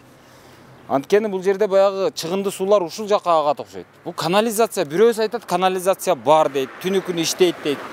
Суу түнү күнү чыгып атат 24 саат бою дейт. Суу чыгып атса, канализация бар болсо, андан неге бул жерден жугундагат мен түшүнбөдүм азыр. Ака, бул сууну каяка ташып кетип атасыз? Үйүңүз каякта? Жетеле айтылды. Эме суу Баткен шаары таза суу менен камсыз болгон эмеспи? Бар. Анан неге ташып атасыз анда? Жөн эле ташып атасызбы? Өзү таза суу барбы өзү? Таза суу бар. 24 саат чыгат? Анда сиз муну неге ташып атасыз? Көчөткө алып кетип атам, көчөткө. Көчөт жок. Көчөткө куйган. 24 саат чыгат. 24 саат үзгүн түксүз чыгат. Канализациячы? Канализация жок бирок. Каяка төгөсүздөр аны? Эмне? Чыгынды суулар болот. Биз жер үйдө, мындай өзүбүздө яма бар мындай. Жер үйдө. Келип тартып кетет. Канчадан тарттырасыздар аны? Аркамда 3000. Сиз каякта жашайсыз? Сиз буяктабы? Кандайсыз? Жакшыбы? Ушул үйдө жашайсыз? Ушул үйдө. Таза суу барбы, жокпу? Таза суу жок. Алдын мэриядан келгендер 6000 деп шилен көмдүргөн. Азыр айтсак 15000 кылабыз, бирок бир адамга барбайбыз деп атат. Канча үйдө таза суу бар азыр? Az bir 2 адам өздөрү киргизди да. Өздөрү акчасына киргизип алышты. Өздөрүнүн акчасына эле киргизип алды. Калганда суу жок. Калганда суу жок. Мен шудан неме кыласыңар? Бул канча мал чыгат? 24 саат эле чыгат го, айга 150ден төлөйбүз да шуга. Ташып ичип. Канализациячы? Канализация жок. Сыртка кандайбы? Кыстап калса каяка барасыздар? Аны туалеттер куруп койгонбуз. Моңолорбу? Ушуга. Ушуга койгонбуз. Шуан жөн канализацияны мына кап чыгып төгөттөр. Ошон үчүн мына жак жугунду жыттан наркы жак сасып жатат экен да. Хаджаевдин башынан бери агып келет ана шу канализация. Канализация ушул. Биз нарактагылар наракапта чукурлап койгонбуз, ошого секин сиңип кетет. Күнүгө бир аз челек чыгат да. Майкап чыккандар, ап чыгат, көлөбөгөндөр аны машыга төгөрөт. Ой, тең су көйгөндөн кийин памперс, баклажка бүт жок агып келет машина. Аны ошо 40 лет победадан. Өзү негизи сиз билесизби, азыр суу ошол баягы сиздердин 6000ден чогулту деп атпайсызбы? 6000ден чогултуп кайерге чейин апарган? Айнек тайга чейин шлангда барып койгонбуз. Дан келип чыгар десек 15000ге барабыз, бирок көрө ак болсоңор барабыз. Жалгыз барбайбыз деген. Мен дагы эми жазда өзүм тааныштарды алып келип чыгарам да. Там 3 метр шланг кетет. Шöyle 3 очук коюш керек. Ошого эле 15000де отат. Бул оно азыр суу ошол? Ошо суу. А бирок кышта тоңуп калбайбы ал? Билбейм, ошону чыгарып койгон, бирок ичиге алы киргизе элек да. Тоңгандары ана биринчи этажы ана. Подвалы барбы, жокпу бул? Подвал жок. О, палас жабып койгон киргизген. Şöyle киргизген да. О, нарагда дамта палас жабып койгон киргизген. Үстүнөн түшкөн суу эмне анда? Оны ошо киргиземин деп туруп даярдап койгон. Эми оройт экен да аны ал. Энди ораса керек. Ал киргизе элек. Азыр мына сиздердин канализацияңыздар бул, жергиликтүү. Сиздерге туалеттер шарчасын көргөзөйм. 1 2 3 болсо 4 5 6 7 8 9 10 11 12 13 14 15 16 17 18 19 20 21 22 23 24 туалет бар экен. Кебир аялдар күтүп жетпегендер эки тасып такылып алып калган да. Экөө сүйлөшүп алышып. Каттап коет. Айба. Бул жака бала чака келсе түшүп кетет деп коркпайсыздар эми? Балдарды этият кылып карап турабыз да. Бул жердеги жытты азыр сиздерге мындай бактыңыздар бар экен. Мындай жытты сезбейсиздер да, жөн эле көрүп отурасыздар. Бул жер туалеттердин кыштагы деп койсо болот, же болбосо туалеттердин шаарчасы деп койсо болот. Туалеттердин микрорайону бул. Эми мен ушу жерден мына дагы бир жолу айтам мен. 30-жылдары ушул жерге таза суу алып келебиз деген аракет башталган. Ошол 30-жылдардан кийин Т-87-жылдары жанагы төркүл суу сактагычы пайда болгон. Ошодон анан Баткен шаарына сууну алып келебиз дешкен. Ал эми баягы таза сууну эле эмес, сууга дагы деп чоң проект болгон, алып келишкен. Бирок андан бери калктын саны өтө көп ашып кеткен жок бул жерде. Болгону калктын саны азыр болгону 30 миңге жеттир 2023-жылдагы статистика боюнча. Азыр мен угуп атам 2024-тө. Жок, азыр калктын саны Баткен шаарында 40 миңге жетти дейт. 40 миңге жеткенде дагы бул кичинекей эле шаарча десе болот. Бул бир мисалы Кара Суудагы, Ноокаттагы бир айыл өкмөт менен тең, же бир айыл өкмөттөн кичинекей. Мисалы Наримандан кичине, Шарктан кичине, Кашкар кыштактан дагы кичинерээк болуш керек. Ушундай бир чакан бир айыл өкмөтчөлүк жер. Ушул жерге жыл сайын мына Баткен облусунун борбору болуп калды, бул Баткен шаары болуп калды деп ар бир 4 жыл 5 жылдын ичинде кээде ошол ар бир жыл сайын эле бул жерге ошол суусуна, канализациясына акча бөлүнөт. Бөлүнбөй калган жок, борбордук бийлик акчаны бөлүп атат.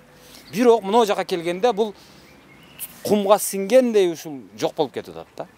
Мына мен дагы айтамын. 2016-жылы биз баягы жаман көргөн, ой Европа, ой Гейропа, ой алар бузуку деп аткан ошол Европа өнүктүрүү банкынан 450 миллион евро, 450 жок, 4 миллион, жок 5 миллион 20 миң еврону алып келиппиз. Аны биздин акчага которо турган болсок, ошо малдагы курс менен алганда бир болжол менен 90дон деген күндө дагы ал акча бир 450 миллионго жакыныраак акча болот. Ошол 450 миллион акчага ушул 30 миң адам таза суу менен толук камсыз боло албай атат. И ушул 30 миң адам мынтип бошоноюн десе, зара кылайын десе, кененирээк чыгып, үйүндө отуруп зара кылганга ылайык шарт түзүлбөй атат. Канализация жок, септик жок, очистной жок, труба жок. Мен кече баягы КТРди, ЛТРди карадым мен. Айласыздан карадым. Мен карачу меселе. КТРден отчет чыгып атат. Сооронбай Жээнбековдун маалында 2020-жылы март айындагы эфирлерди көрдүм. Мына ошол 2020-жылы март айында Сооронбай Жээнбеков өзү жанагы президент болуп турган маалда ал Сооронбай Жээнбековдун ошо кездеги жеке контролумда деп аткан долбоор ушул экен. Ошол жеке контролумда деп аткандагы жыйынтык ушул. Андан кийин ал күзгө барып анан кийин октябрда ал бийликтен кетти. Марттан октябрга чейин дагы бүтүрүп кое турган нерселе. Себеби ушул жердеги президенттин өкүлү айтып атат. азыркы өкүлү. А мурунку мэри айтып атат. Баткен шаарындагы таза суу долбоору 60%ке бүттү деп бир эфирде айтып атат. 70%ке деп дагы бир эфирде айтып атат. Дагы 2 айдын ичинде толугу менен бул долбоорду бүтөбүз, Баткен шаар таза суу менен камсыз болот деп. Жок. Андан бери 4 жыл өттү. Бүгүнкү күндө 60%тен ашык иши бүтүп калды. Май июнь айындарына бүтөт деп турабыз. Сууну каяка алып кетесиз? Кызыл жол. Кызыл жолдо суу жокпу? Кызыл жолдо суу жокпу? Неге суу жок? Эсептелип чыгат да, 1-2 саат чыгат, өчөт. Кызыл жол шаарга карайт да. Жанагы Мамир деген мурунку мэриңиздер бар эле. Ошонун мэр болуп тургандагы интервьюсун көрдүм кече. Ал айтып атат, 2 айдын ичинде, мындан 4 жыл мурун айтып атат. 2 айда биз таза суу долбоорун бүтөбүз. Баткен шаары толук таза суу менен камсыз болот деп. Билбейм ба. 450 миллиондой акчаны короттук ушуга деп атат. Мурун чыгып аткан, азыр кыштан бери чыкпайт да. Анан ошол баягы азыр президенттин өкүлү болуп отурабы? Мамир? Билбейм. Каттаны чатабыз жок биз. Ошолорго келип, акча, оноо КТРден көрдүм эле сени. 2 айда жанагы таза суу чыгат дедиң эле, чыкпады го, эмне болду деп сурадыңыздарбы? Жок, гранттар чыкпай атат да. Жок, крантты коюп коюш башка. А бирок андан суу чыгарыш башка да. Кайсы? Эми турбаны жерге көмүп коюшка менин дагы акылым жетет да. А бирок аны суу чыга турган кылып көмүш керек да эми. Жок, биздики аны суу болду. Эски неме болсо керек да, мурунку неме. Эски турбабы? Үйдөн чыкпай атат азыр. Үйгө кирген. Бир күндө ошондо канча саат? Ошо азыр кыштан бери эле чыкпай калды да. Такыр чыкпайт. Чыкпайт. Мотор менен тарсаң чыгат да. Сизде мотор жок? Менде мотор жок. Комшумда бар, тартып алат. Мен тартып албайм, мотор жок. Жер жактан чыгат, газ чыгат. Мечиттин алдынан. Мечиттин алдында да менин. Централ мечиттин алдында. Макул. Мамиржанга Кызыл жолдон салам. Мамиржан ака, Кызыл жолдон салам айтып атышат. Кызыл жол, эгер билбесеңиз мен айтып коеюн, бул Баткен шаарына карайт экен. Сиз мындан 4 жыл мурун айткансыз. Мен кече КТРден көрдүм, ЛТРден көрдүм интервьюңузду. 2 айда таза суу долбоору бүтөт. Бардык жерге таза суу 24 саат бою чыгат, токтобойт деп интервью берипсиз. Кана ошол. Азыр президентке эмне дейсиз азыр? Садыр Жапаровго барып эмне дейсиз азыр мындай? Таза суу долбоорун 4 жылдан бери бүтүрө албай отурам деп айтасызбы, айтпайсызбы? Акчасы каякта десе эмне деп жооп бересиз? Ошол акча эмне үчүн бул максатына жетпей калды деп сураса эмне деп жооп бересиз? Сокенуго макул, эми алдап салдап атып кетирдиңер, жок кылдыңар. Мына Баткенге коюлду го, чөчүк менен суу берет, а? Ошо качан барат эми бизге? Мамирдан сурабайсызбы ошону? Мамиржан деген бар го сиздердин пашаңыздар. Мэриңиздер бар экен, Бурханов деген баягы шопур мэриңиздер. Алчы? Ошону тааныбайм. Тааныбайсызбы? Жок. Ол сиздерге келбейби мындай? Туугандар, мына мен мэр болдум. Мени мага сиздер шайлаган депутаттар мени мэр кылып шайлашты. Анан мен сиздерге кызмат кылып берейин деп атам. Мына таза суу маселеңер бар экен. Ошону мынтип чечели, же болбосо мынтип чечели деп мындай барабы? Чогулушка анадан жок. Чогулуш кылбайт. Алыңыздарга келбейт. Эми жогору жак менен балким сүйлөшүп алса, сиздерге келип эмне кылат? Ким билет энди? Ким билсе, чогулуш кылып, эч ондой мындай кылайык деп чогулуш боло элек аны. Чогулуш болсо барат дек да. Жок дегенде угат элеңиздер да. Кудай буйруса, жанагы Бурханов айтты. Эми мен мына жерге быйыл бул жака тротуар болот экен, аркы жылы жол болот экен. Суу былтыр келиптир, жакшы деп турмаксыздар да, жок дегенде, туурабы? Былтырлар жакшы эле келип атты, кыш менен келген жок да. Мэрияга бардыңыздарбы? Суу токтоп калды, неге токтоп калды деп? Сууга акча төлөйсүзбү, төлөбөйсүзбү? Төлөйбүз. Неге төлөйсүз? Баргандан кийин бересиң да. Башка айлам жок. Кыргызстандан Кыргызстанда. Баары ичип атасың дейт. Кранттан болсо. Анда сиз айтпайсызбы? Макул, анда сиз мындай дебейсизби? Макул, мен сенин сууңа төлөйм дең. А сен мен мына тиконун бензинине төлөп бер дебейсизби? Мен таш үй ичип атам дебейсизби? Ояктан намасаң болот, оякта учетте адамдар неме болуп калган. Вот ошону айтып атам. Ошол анда сиз мындай дең. Анда сиз мындай дең анда. Анда сиз мындай дең. Мен сенин сууңа төлөп берем дең. Канча десең ошону төлөп берем дең. Бирок дең. Сен менин кетирген ошол жерде очередь кезек күтүп суу алам деп кезек күтүп отурган убактыма акчаны төлөп бер дең. Неге ондой дебейсиздер ошондой? Ким билет, өзүмен сүйлөшсөң анан не дейт? айтсаң болот да, чогулуш болсо деп коюшат. Айткан айт. Чогулуш болобу анан? Чогулуш жок да. Канча төлөйсүз анан сууга? Бизде сууга тез эле 1000 сом болуп калат. 200, 300, 500. Тез эле коюп кетет олордун суу. Ошондой да. Мына ушу Баткендеги эле суу чыкса болду да бизге. Үчөчүк менен берет го. Ошондой кылса болду да. Анын суунун ал акчасы кимдир бирөөлөрдүн чөнтөгүнө сиңип кетсе керек да бар. Ким билет, бизге коюлат деди, коюлбай калды, yo. Муну ол арык дейбиз, а? Биз башка жерде муну арык дейбиз, лоток дейбиз. Бул жерде жанагы кадимки суу жөнөкөй арыктагы жанагы сугат суу, дарактарды сугара турган суу же болбосо мына жаан чачында жанагы жолдон ашып ташкан жанагы эмелердин үйлөрдүн чатырынан ашып түшкөн суулар ушул жер менен кетет деп ойлойбуз.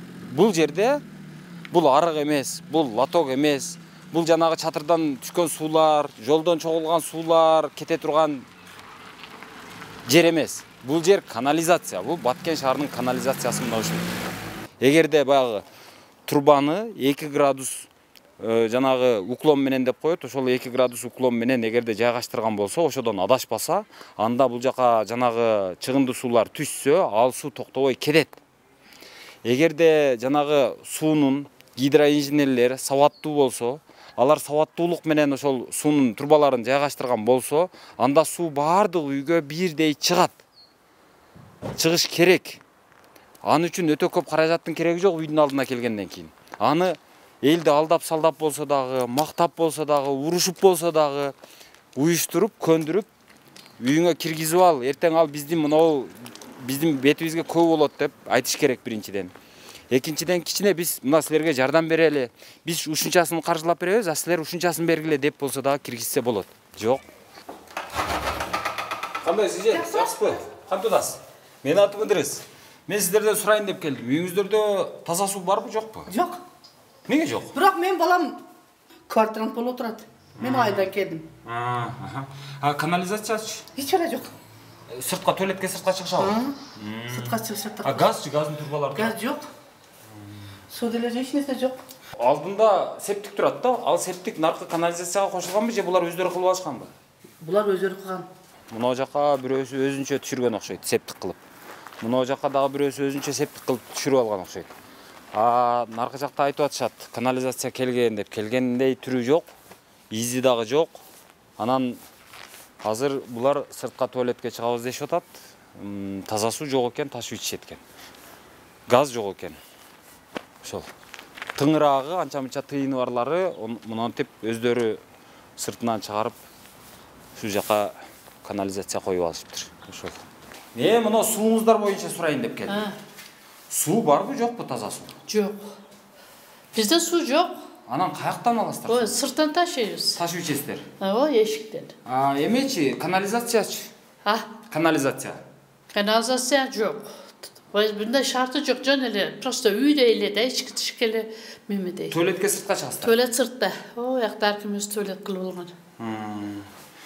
Эме жанагы таза сууну алып келилди, таза суу программасы дээрлик бүтүп калды деп чоңдоруңуз интервью бергенден бери 4 жыл өтүптүр. А бирок сиздерге ошо 4 жылдан бери неге суу кирген жок? Барат, өздөрү эме кылып бербейт да. Суу өзү бир эле жерден чыга суу, ол да токтоп калат, ол дагы очерет. Суу бизге кыйын. Суу маселеси кыйын. Бир жерден чыгат, каяктардан бери Баткен шаарынын ичидегилер келип машина менен бачок-бачоктор коюп тизип туруп алат. Көрдүм, мону жердеби? Ошо жерде. Кычын алтыда. Азыр ташып. Турат, олар торлотот, кээде суу кургап калат, кээде алып каласың. Суу жок. Суу. Анан сууга деп акча сурап келет. Элдер үйүнө баягындай тонна бачоктор барбы? 5 тонна, 4 тонна ушуларды коюп киргизип онда сарайына коюп алып, үйүнүн ичинен чыгарып ичип ататтар. Онда подвоз менен алып келип толтуруп ататтар. Суу жок. Бул жерде вообще шарты жок. Эчтеке жок. Мына Хаджаев көчөсү. Хаджаев көчөсүндө дагы азыр канализация келген дешип атат. Кээ бири бар дейт, кээ бири жок дейт. Мен эч нерсени түшүнгөн жокмун, бирок мен бир нерсени түшүнүп атам, бир нерсени көрүп атам. Баткен шаарынын канализациясы мына ушул экен. Баягы кир суулар, тамак аштан чыккан суулар, чыгынды суулар ушул жерге төгүлөт экен. Анан туалетке, эшигин алдына туалет кылып алышат экен, ошол жака барышат экен. Болду? Бул арык эмес. Бул канализация. Баягы Баткен шаарынын канализациясына, суусуна деп коротулган миллиондордон кийинки натыйжа ушул. Камераны өчүрүп коюңуз кам. Неге? Мындай жакшыбы, тезби? Иштериңиз жакшыбы? Саламат кандайсыз? Жакшыбы? Ака, бир ооз сөзүм бар да. Менин атым Идрис, фамилиям Исаков. Ооба, кандайсыздар? Тынчтарбы? Үкәң болом. Мен досум деле коюп жүрөт экен. Сен сүйлө. Кандайсыз? Мен эле сүйлөп берем. Эми Акылбек мырза, бүгүн мына иш-чара эмне болду азыр? Эл жок. Эл жок болсо анан ачпай коесуздарбы? Эл жок калды. Эл 5 адам эле. Эл неге жок? Айтсаңыз. Орозачылыкта кет. Макул, анан эме сиздин бир интервьюңузду көрдүм да кече. Жана таза суу боюнча. Мен жигит интервью бердим. Чарчап калдым орозонушуңа. Мен түшүнүп атам. Бирок эми жумуштайм, туурабы? Жумуш. Анан ошо таза сууңуздар эмне болду? Таза суу качан болот? Элге. Айта албайм камке. Кандай айта албайсыз? Сиз чарчадым мен. Эртеден бери элдер мени иш кылып туруп, 40-50 үйгө барып келдим. Маселелер боюнча ке. Жо, макул, жакшы экен. Майли. Сиз жаман кызыксыз го. Мен сизден сурап атам. Таза суу качан чечилет Баткендеги? Чечилип атат, чечилген маселе ке. Ал сиздер 2 айда чечилет деп, сиздер мындан 4 жыл мурун айткан элеңиздер да? Ашу кетейин десе кетирбейсиң. Ашынтип алып кыйнадым Идрис Үкәман. Жок, өзү сиздерде таза суу барбы, жокпу? Бул киши 2 айда чечилет деп интервью бериптир. Не болду анан? Акылбек мырза. Жап. Уксаңыз? Акылбек мырза. Идрис. Ой, мындай кылбаңыздар, мындай. Жок, сиз кызмат адамысыз да. Мен сизден жөнөкөй суроо берип атам. 2 айда таза суу маселеси чечилет дегенсиз. Андан бери 4 жыл өттү. Ошол эмне болду? Неге чечилбей атат? Ошол эле. Майли, рахмат. Не болду? Майли, рахмат. Айда. Баткенин чоңдору ушундайбы? Тооба. Сени көргөндө шок кармата турат. Жо, мына калыс өзүңүздөр айтыңыздарчы, сураныч мына. Мен мына бир мындай душмандыгы жок, достугу жок, жөн эле. Таза суу мына жерде барбы, жокпу? Ошо сааты менен берет. Эртең менен саат 9-да, 2 саат. Анан кечинде дагы чыгат. 2 саат, кечинде дагы берет. Азыр кичине чыгып атса керек. Булар билесизби? 2020-жылы мартта Сооронбай Жээнбеков бийликте турган маалда берки Мамир деген буга чейинки мэр интервью берип атат. Таза суу программасы долбоору 70%га бүттү. 2 айдын ичинде толук бүтөт деп атат. Андан бери 4 жыл өттү. 4 жылда эч нерсе бүтпөй атат. Муну айтып атат, бул пандемияга байланыштуу бүтпөй калды. Шаардын 3-төн 1 бекен 4-төн 1 мына ортодогу магистральный чоң жолдун аркы бетиде ошо мэриянын өзүнүн имаратынын үстү наркы R4 деген каналдын ылдый жагы круглосуточно берет. Бирок ол проект менен ошол бүтүп калды да эми проект менен. Бирок анткен менен ошол эле жердин, сиз айткан жердин жанында бак бар. Бактын ар жагында кызыл жол бар. Кызыл жолдо чыкпайт экен. Жок. Кызыл жолдо дагы ушундай сааты менен. Эми караңыздар, мына мен жөнөкөй логикалык суроо. Баткенде өзү 30 000 калк бар экен. Мен улуттук статистиканы карасам болгону 30 000. 30 000 деген сөз бул 33 000. Былтыркы 1-январга 33 000. 33 000 болсун. 33 000 болгондо дагы бул кичинекей Нариман айыл өкмөтүнүн калкынын жарымы да.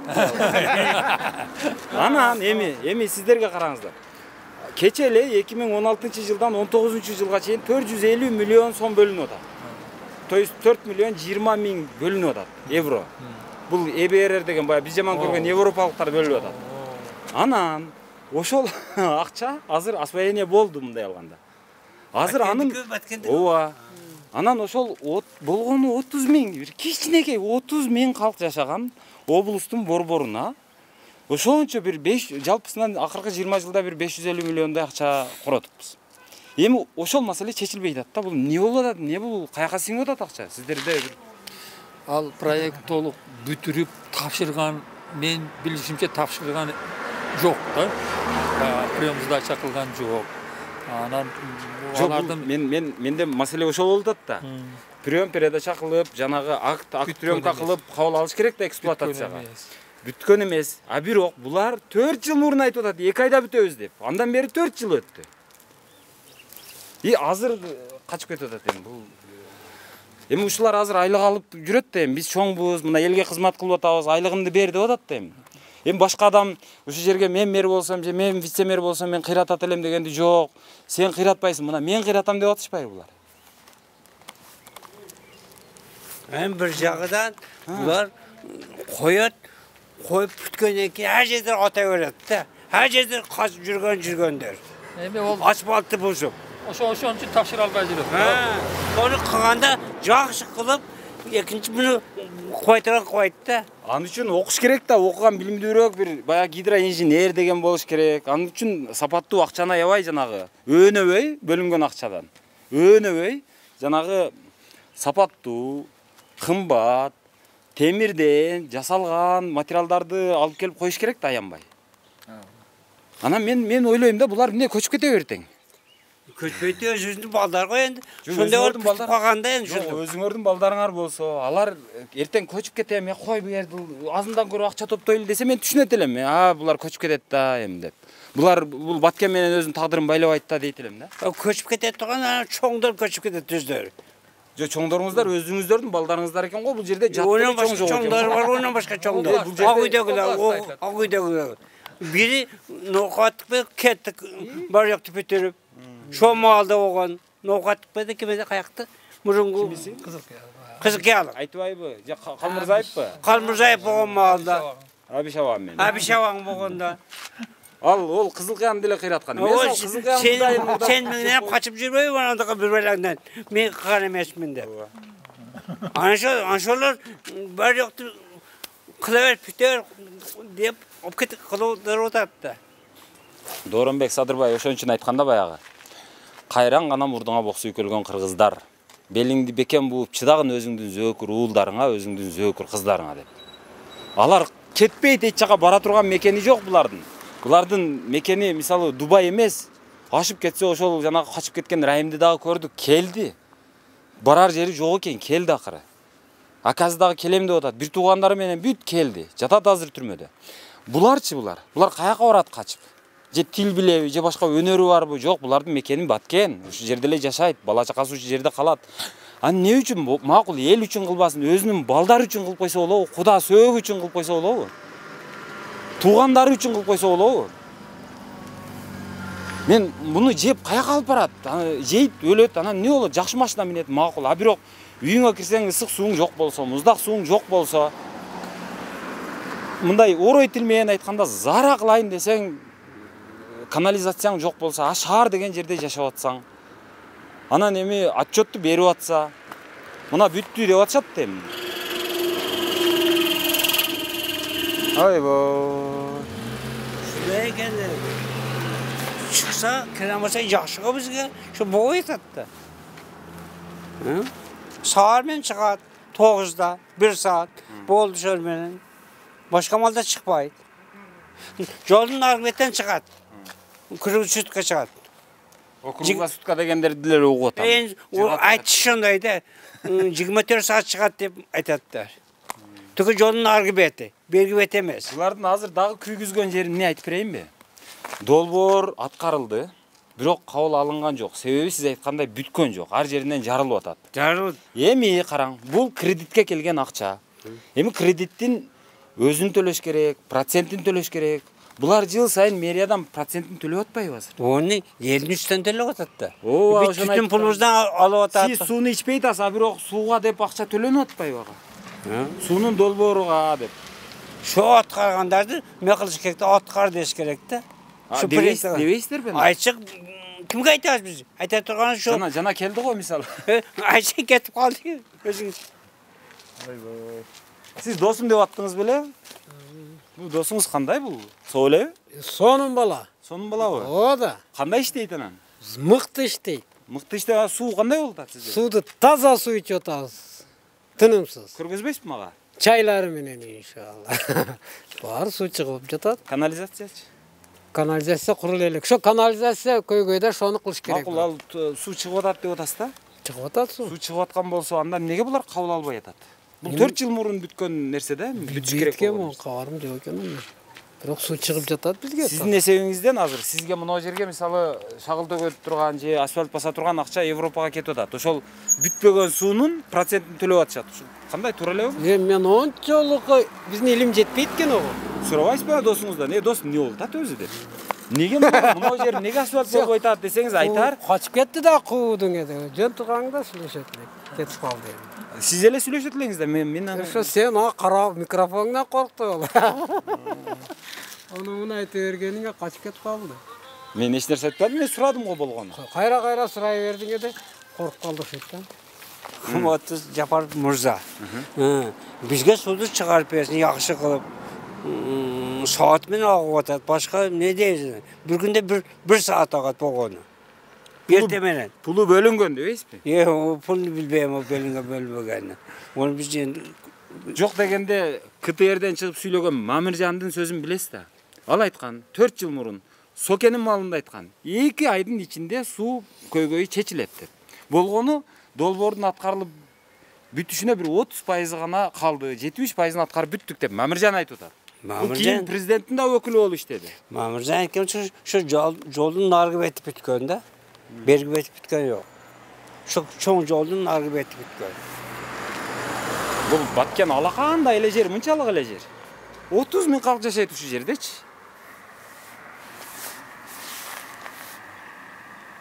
Акыркы жолу дээрлик 500 миллион бөлүнүп атат. 2015-жылы 50 миллион бөлүнүп атат. Оны Арис бөлүп атат. 2016-жылы баягы Европа өнүктүрүү банкынан дагы 5 миллион евро бөлүнүп атат.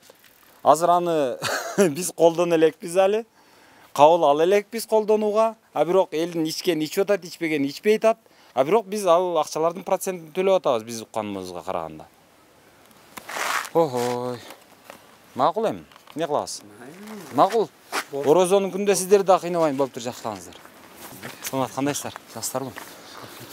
Мен азыр мына таза суу боюнча кызыгып аттым эле. Сага сиздерге суу эртең менен чыгат, анан обедке чейин чыгат да. Эртең менен обедке чейин. Саат канчадан канчага чейин? 9-дан башталат экен, ошо 9-дан 12-ке чейин чыгат. 2 саат чыгат. Ошо маалда сууну кандай аласыздар? Бетте ёмкасы бар, ошого толтуруп алабыз. Башка маалда насосту коюп аласыздар, ошо насос менен чыгат. Жок, ёмкасыбыз бар, ошо ёмкасты толтуруп алам. Умный насос да? Вакуумный насос менен тартабыз. Анан ошого канча төлөйсүздөр? Азыр тариф алмашты, кече жакында договор түздүк. 362 сом. Ошо договоруңузду көргөзүңчү, мен бир көрөйүнчү. Так. Чечөнтөрүндө кече катта кагаз бер.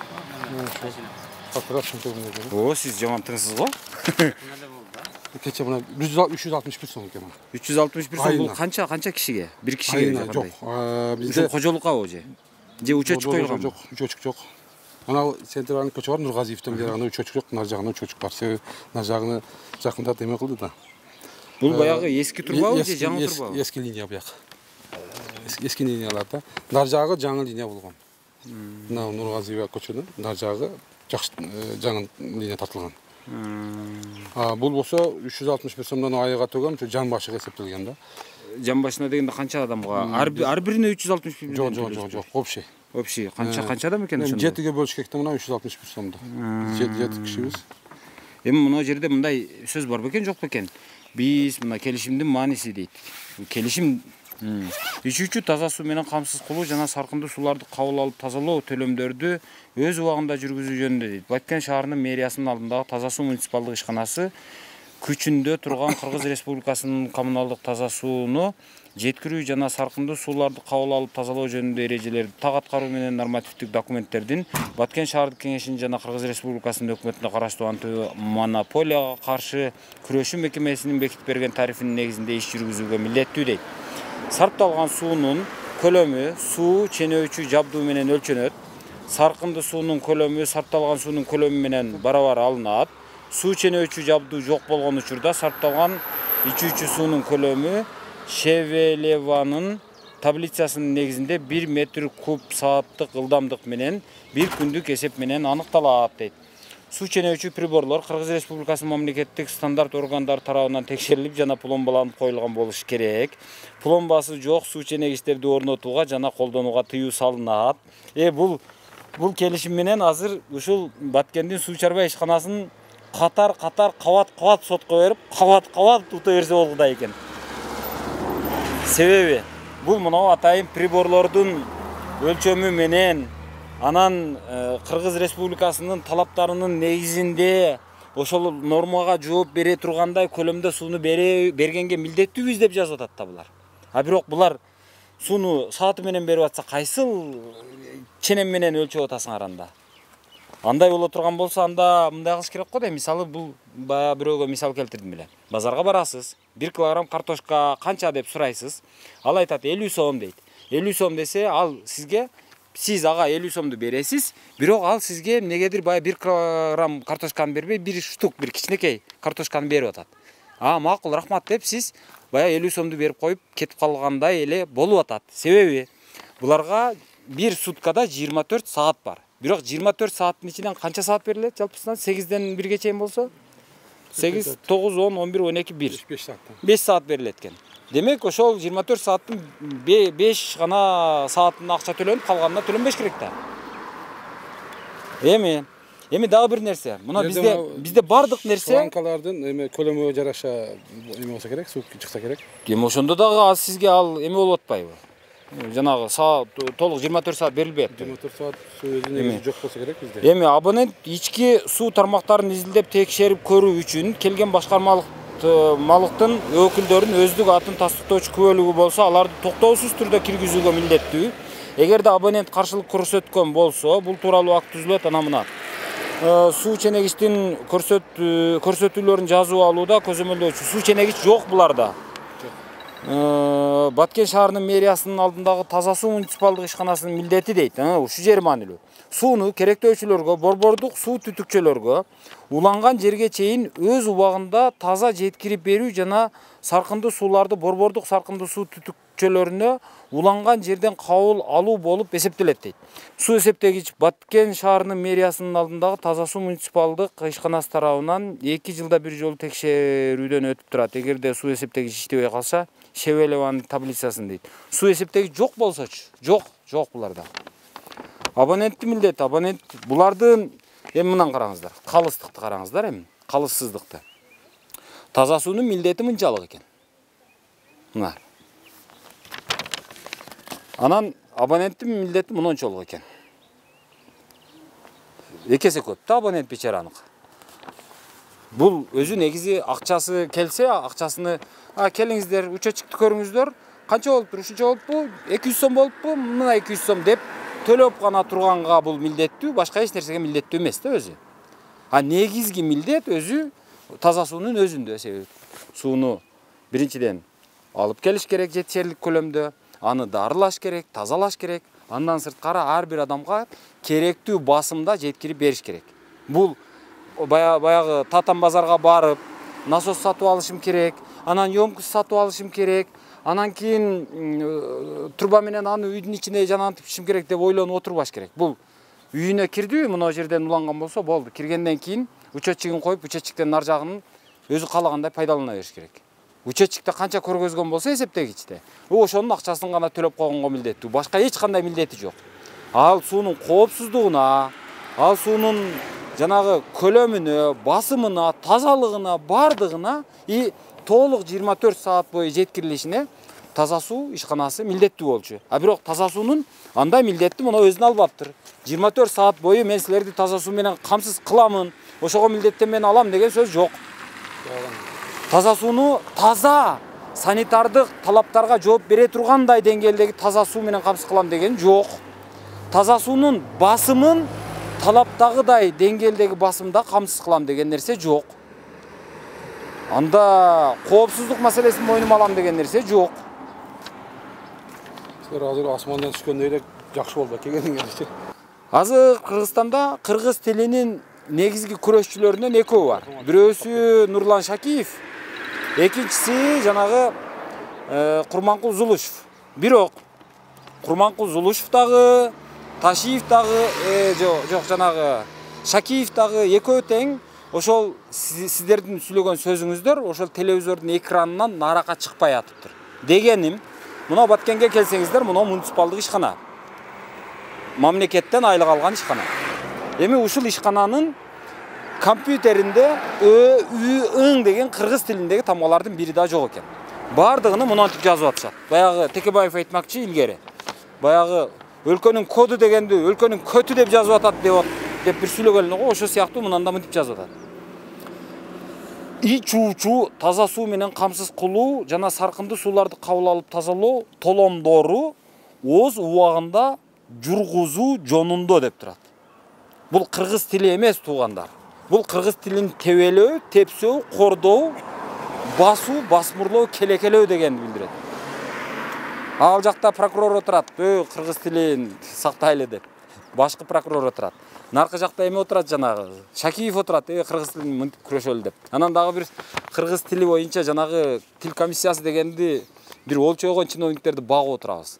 Анан көчөдө рекламаны бир бечара, бир бизнесмен ишкер. Орусча реклама жазып койсо, аны эл душманы кылып барып, жанагысын кран менен жулуп алып, анан жанагы штрафты салып, энесин 3 коргондон көргөзүп, анан тынып атабыз. А мына жерге келсең, мына жердеги бак ыйган бир ишкана, муниципалдык ишкана. Адамдардын ар бирине пайдаланган суунун жана ташталган саркынды суулардын толомдорун ооз убагында толоо деп жазып отурат. Кыргыз Республикасынын коммуналдык таза суу менен камсыздоо, саркынды сууларды таштоо жана тазалоо жонундогу эрежелерди так аткаруу деп жазып отурат.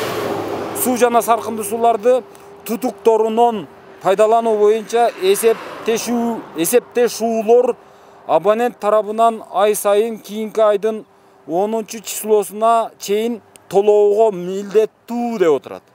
Суу толомдору белгиленген моонуттон кечиктирилген учурда көрсөтүлгөн суммага белгиленген өсүм дегенди осум деп жазып атат. Кошулуп эсептелет дейт. Бул кордук да мындай алганда.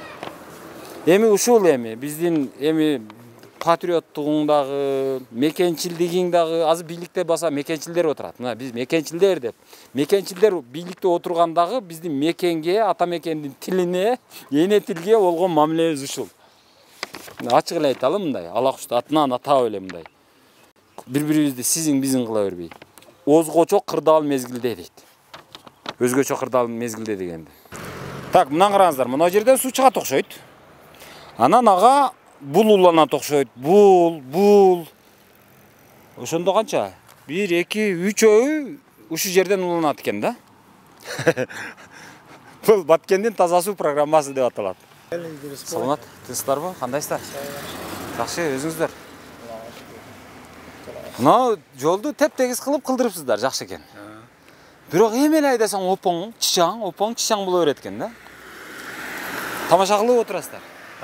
Дегендерди. Башка эле жок. Суу кандай болуп атат сиздерде? Суу жок. Кандай суу жок? Ичкен суу? Таза суу? Жок. Неге жок? Келген эмес бул жака. Водопровод.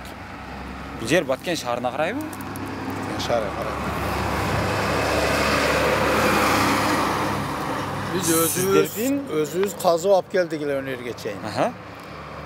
Çıkmay kaldı napor yok. Ana nazı kan türlü kıldı taslar. Taş içeceğiz. Maşineye var, çıktık geliriz. Yomkusu 200 litrelikten 2 de var.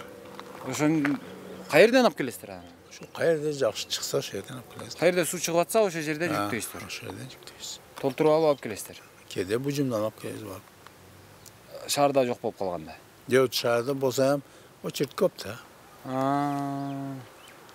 Ошол жерде күтүп отурган убакытка караганда бар бужумга барып алып келген жакшы. Бужум канча? Bir 10 километр дешек болобу? 7 километр. 7 километр. Aynen. Ташиев мырза, мына сиздер коррупция менен күрөшүп атабыз деп атасыздар. Мына Зулушев мырза, мына мыйзамдуулук деп сүйлөйсүз. Мен дайым айтам ушу сөздү. Сиз дагы дайым айтасыз. Мен мыйзамдуулук деп айтасыз. Мыйзамдуулукту мына Баткенге келип бир издеп көрсөңүздөр, күндүзү чыракты жагып алып издесеңиздер таппайсыздар. Мен сиздерге мына толук жоопкерчилик менен айтып берем. Себеби мындан 4 жыл мурунку, мен дагы айтам, мындан 4 жыл мурунку жанагы Баткен шаарынын мэринин интервьюсун көрдүм. Ошол киши, ошол кийин мына обл администрацияда отуруп, жанагы азыркы Садыр Жапаровдун мындай алганда президенттин Баткен облусундагы өкүлү болуп иштеди. Мамиржан деген, ошонун интервьюсун көрдүм. Ал интервьюда айтып атат. Ал кезде Сооронбай Жээнбеков эмеде бийликте болчу. Ошол айтып атат. Баткен шаарын таза суу менен камсыз кылуу боюнча долбоор 70%га аяктады деп атат. Эми дагы 2 айда толук бүтүрөбүз деп атат. Андан бери 4 жыл өттү. Сооронбай Жээнбеков кетти. Сооронбай Жээнбековдун да интервьюсу жүрөт. Ал айтып атат. Бул журналист айтып атат. Баткен облусундагы таза суу долбоору президенттин жеке көзөмөлүндө деп атат. Президенттин жеке көзөмөлүндөгү иш дагы аткарылган эмес. Бул жердеги чоңдор ошол Сооронбай Жээнбековдун дагы көзүн оюп жүрүп жок кылышты, кетиришти. Азыр эми мына жаңы президент келди. Анын келгенине жаңы болуп келгенине 3 жыл болду. 3 жылдан бери алардын коррупция менен күрөшүү, мыйзамдуулукту орнотуу, тиги бу деген программалары Баткенге жетип келе элек. Баткенде жок ал. Азыр Баткендеги ошол акыркы бир 5 жылдагы 2016 жылдан берки чоңдордун бардыгын мен бир 80% деп айтайынчы, 80%ын жөн эле жетелеп алып кирип камай берсеңиздер эч адашпайсыздар. Баягыда мен чыгардым эле шорду элге шопур мээр деп. Бир шоруңуздар бар элекесиздер дейм. Ошондой. Айла жок. Жашоо керек. Айба. Ака айтыңчы, мына ачык айтыңчы. Нол ошол жердеги акыркы мен эсептеп чыктым да, акыркы бир 20 жылдан бери 2002 жылы биринчи долбоор келген экен таза суу боюнча. Биринчисинде Азия өнүктүрүү банкы берген экен, бир 50 миллиондой акчаны. Андан кийин Арис берген экен. Андан кийин Европа өнүктүрүү банкы берип атат. Жалпысынан алганда бир 450, 550 миллиондой акча болду. Баткен чоң эмес экен. Болгону бир 30-40 миңге жетпеген калк бар экен. Ошол 550 миллионду кетирип, анан ошол кичинекей 30 миң калкка суу жеткире албаган бийликти кандай десе, не десе болот эми? Эми булар сөгөлө берсе сооп болобу дейм да. Башка эле жок окшойт. Бирок сөккөндөн эмне пайда? Камаш керекпи дейм жөн эле колун кайрылып апарып. Бири акча каралды дейт, бири бияган баштаганча экинчиси кетет, экинчиси келет. Бул мен бийлик алмашып эле отурат. Бизде эме жок. Мына экинчи транш деген бизде. Экинчи траншы мына канча транш экен өзү? Биринчи транш баягы Разаковдон нар жак зона. Экинчи транш бизде айткан. Ошондон бери эме жок. Экинчи транш жок, үчүнчүсү жок. Отураш, башка эле. Мен өзүм баш болуп, ошол жерден 200 метрден ошол жерге чейин таттырган, колонка турат. Ошол жерге чейин таттырган. Өзүңүз жаныңыздан акча төлөп. Өзүм эме кылган. Анан жерден битте кран чыгардым эле. Суу баштап чыккан. Bir ayga жетпей чыкты да. Одан кийин токтоду. Ошондон бери канча жыл өттү? 4 жыл өтүп калды. 4 жыл өттү. 5 жыл өтүп калды. Мен ана кошуналар үйгө киргизебиз деди. Мен койгула жалпы болсун дедиңиз. Водоканалга сүйлөшүп 4000 болот экен расход. Мен экскаватор менен сүйлөшүп энергече каздырдым да үйгө алып кирдим. Оор болуп. Алып кирдим. Тамак ашыны бердим иштегендерге. Bir ayga жетпей чыкты суу. Сүйүндүңүз bir ай. Мына көчө асфальт болуп атканда. Ошо асфальт баса электен мурда 3 кошуна киргизди үйүнө. Кийин менден чыкпай калды суу. Кошуналарданчы? Булардан чыгып атты. Мен водоканалдын начальнигине барып мен айттым, "Кел көр. Работниктерин алып кел, булардыкын жапса меникинен чыгып атат." Мен законный 4000 тогуп документальный кылдым. Булар жөн эле самоволдон киргизип алышты. Ошол ушун менен суу жок, бүттү. Азыр эми кошуналарыңызда да жок болсо керек, же барбы? Жок, жок. Булар крандан кичине чыгат. Шлангат жатпай мынаяка, бияка кеткен, мынаяка кеткен. Булар экөө киргизген ошо шлангат. Канчалык суу барат билбейм. Bir toğuktun kötüdüğü yerim var. Agarat. Kişine bir törcük, pomidor falan ama o hiç kançak su ketmeydi. Arıqtagı suç, su atıyor qanday? Arıqtan su, kelet su. Arıqtan su kelet. İçkenge yok. O taşı içeriz. Baybiçeňiz ошол таза суу чыгып 1 ay suyunup da? 1 ayga жеткен yok. 1 ayga жетпейdi. Мен мына сиздердин сууңуздарды сурайын деп келдим. Суубуз жуда, ахалыбыз чатак. Ташып ичебиз. Каяктан ташып ичесиздер? Азыр рейстен чыгып атат, рейстен ташыйбыз. Рейс дегениңиздер мына ичкери ташыйбыз. Ошол көчөнүн наркы бетинен чыккан суу бул бетинен неге чыкпайт экен? Билбесем. Чыгарбайт атты. Канча жылдан бери ушундай? Көп жыл болду. Биз ушул үйгө келгенден бери ташып ичебиз да кыскасы. Көнүп алгансыздар. Көнүп алганбыз. Дагы жакшы мынау бачокторубуз. Эмелер баягы Кытай деп коелу, эми мынау жагы баклажкалар чыгып калыптыр. Наркы помойду каяка төгөсүздөр саркынды эмени? Помойду жердин этегинде оюп койгонбуз, жерге төгөбүз. Чукулап оюп койгонбуз. Коңшуга эми зыяныбыз тийбеш керек, азыр бардыгы өзү менен өзү. Bir күндө канча суу ташыйсыздар? Коночуларга 2 рейс ташыйбыз. Каяктан ташып келесиз? Мен өзүм полжуам рейсте. Ошого дагы кетет, 2 араба ташыйбыз, ошо көчөнүн башынан ташыйбыз. Рейстен урушпаса кароол менен сүйлөшүп, эттен ташып ичебиз. Анан водоканалдан эме келет сууду как положено алат, пулду. Акчасын төлөйбүз. Ой, сизде суу ичип атабыз деп ташып ичсек эле келип кыстап алып кетет. Кыптасан жазып. Договор барбы сиздер? Договор жок, договор жок эле. Ушунча жан ичесиңер сууду. Ким алып кетет? Аты ким? Аты 2 башка адам келет.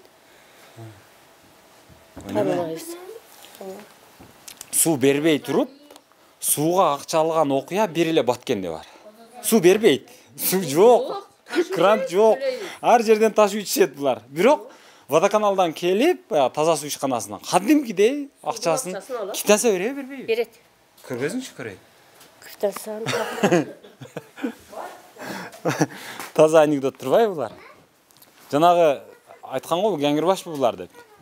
Бул ошондо төлөгөндөр гаңгырбаш болобу же төлө деп доолап алып кеткендер гаңгырбаш болобу? Мына ар бир үйдө өзү негизи Баткендеги мындай бачок бул Баткендин улуттук өзгөчөлүктөрүнүн бирөөсү. Же астында баягы абыз кылып казып алышат дагы, ошол казган абыздын ичинде сууну сакташат, же болбосо мына окшогон бачокторду сатып алып ушунда сакташат. Бул Баткендин элинин өзгөчөлүгү. Кадимкидей азыр неме менен чыгара турган болуп тургу, ошону чыгарып берди. Ошодон чыгарып беришебиз. Кадимкидей эле. Анан сиз сурабайсызбы? Сен суу бербесең, анан сууга деп бакчаласың деп. Көп жылдан бери эле ушинтип көнүп калганбыз. Жок, ошондо деле да. Ошентип айттык, айтсак дагы чыгат, быйыл чыгат дейт. Жылда эле быйыл чыгат деп келип атат. Жок, чыккандан кийин кел дебейсизби? Чыккандан кийин дей албадык. Сууду ичип атабыз деп төлөп койдук. Каяктан ичип атасыңар деген эмес? Сурайт, ташып ичебиз. Көчөнүн бу баштан, о баштан. Рейсте кароолдар менен сүйлөшүп, рейстен ташыйбыз. Ол да саат менен чыгат. Сааттан кечиксең суусуз каласың. Кароолдун көзүн карайт экенсиз, э? Макул болуптур. Рахмат эжеке. Болуптур. Азыр мына үйгө кирдик да. Бул эже айтып атат. Мен сууну ар жерден ташуу ичем дейт. Ошонун катарында мынау РЭСтен ташуу ичем дейт. РЭС дегени мынау Баткен электр тармактары ишканасы. Эми менде суроо. Мына жолдун ошондо наркы бетинде суу бар экен, таза суу. А бул бетинде жок экен. Неге ушундай болуп атат, мен түшүнбөйм ошо. Акылым такыр жетпейт. Кабыл албайт да муну. Неге ошол жерде бар суу, бул жерде жок болот? Ошого мисалы мына Баткендин губернатору, акими, мэри, прокурору, адамдын укугун коргойбуз деп отурасыңар го азыр. Мисалы Баткендин прокурорунан мен сурагым келет. Урматтуу Баткен шаарынын прокурору. Баткендин таза суу ишканасы мисалы мынау эжеге кирип таза сууга акча бер деп акча алат экен. А бирок таза суу бербейт экен. Ошондо бул эженин укугун сиздер коргошуңуздар керекпи? Кандай болот бул жагы? Бул бир эле ушудан эмес, элдин бардыгынан алат экен. Ошентип бербеген суусу үчүн акча алат экен. Бул боло береби? Мага түшүндүрүп айтып берип койгулачы, балким мен адашып атам. Же Кыргызстанда ошондой мыйзам барбы? Урматтуу мекендештер, Москвадан Казакстанга такси каттамын сунуштайбыз. Сиздерди Москва-Казакстан багытында 9 жылдык тажрыйбасы бар Абдышукур аттуу айдоочу өзүнүн кайыктай каалган комфорт класстагы Toyota Alphard автоунаалары менен тейлейт. Документтериңизде маселе болсо, жол көрсөтүп жардам бергенге дагы даяр. Машиналар күн сайын саат 12:00 жана 18:00 Волгоград метросунан жөнөйт. Келерден мурда ордуңузду жана жөнөө убактыңызды тактап алыңыздар. Тактоо үчүн +7 965 101 01 60 же +7 926 101 01 70 номерлары аркылуу Абдышукурга байланышыңыздар. Кагазы тактын көңүлү шат.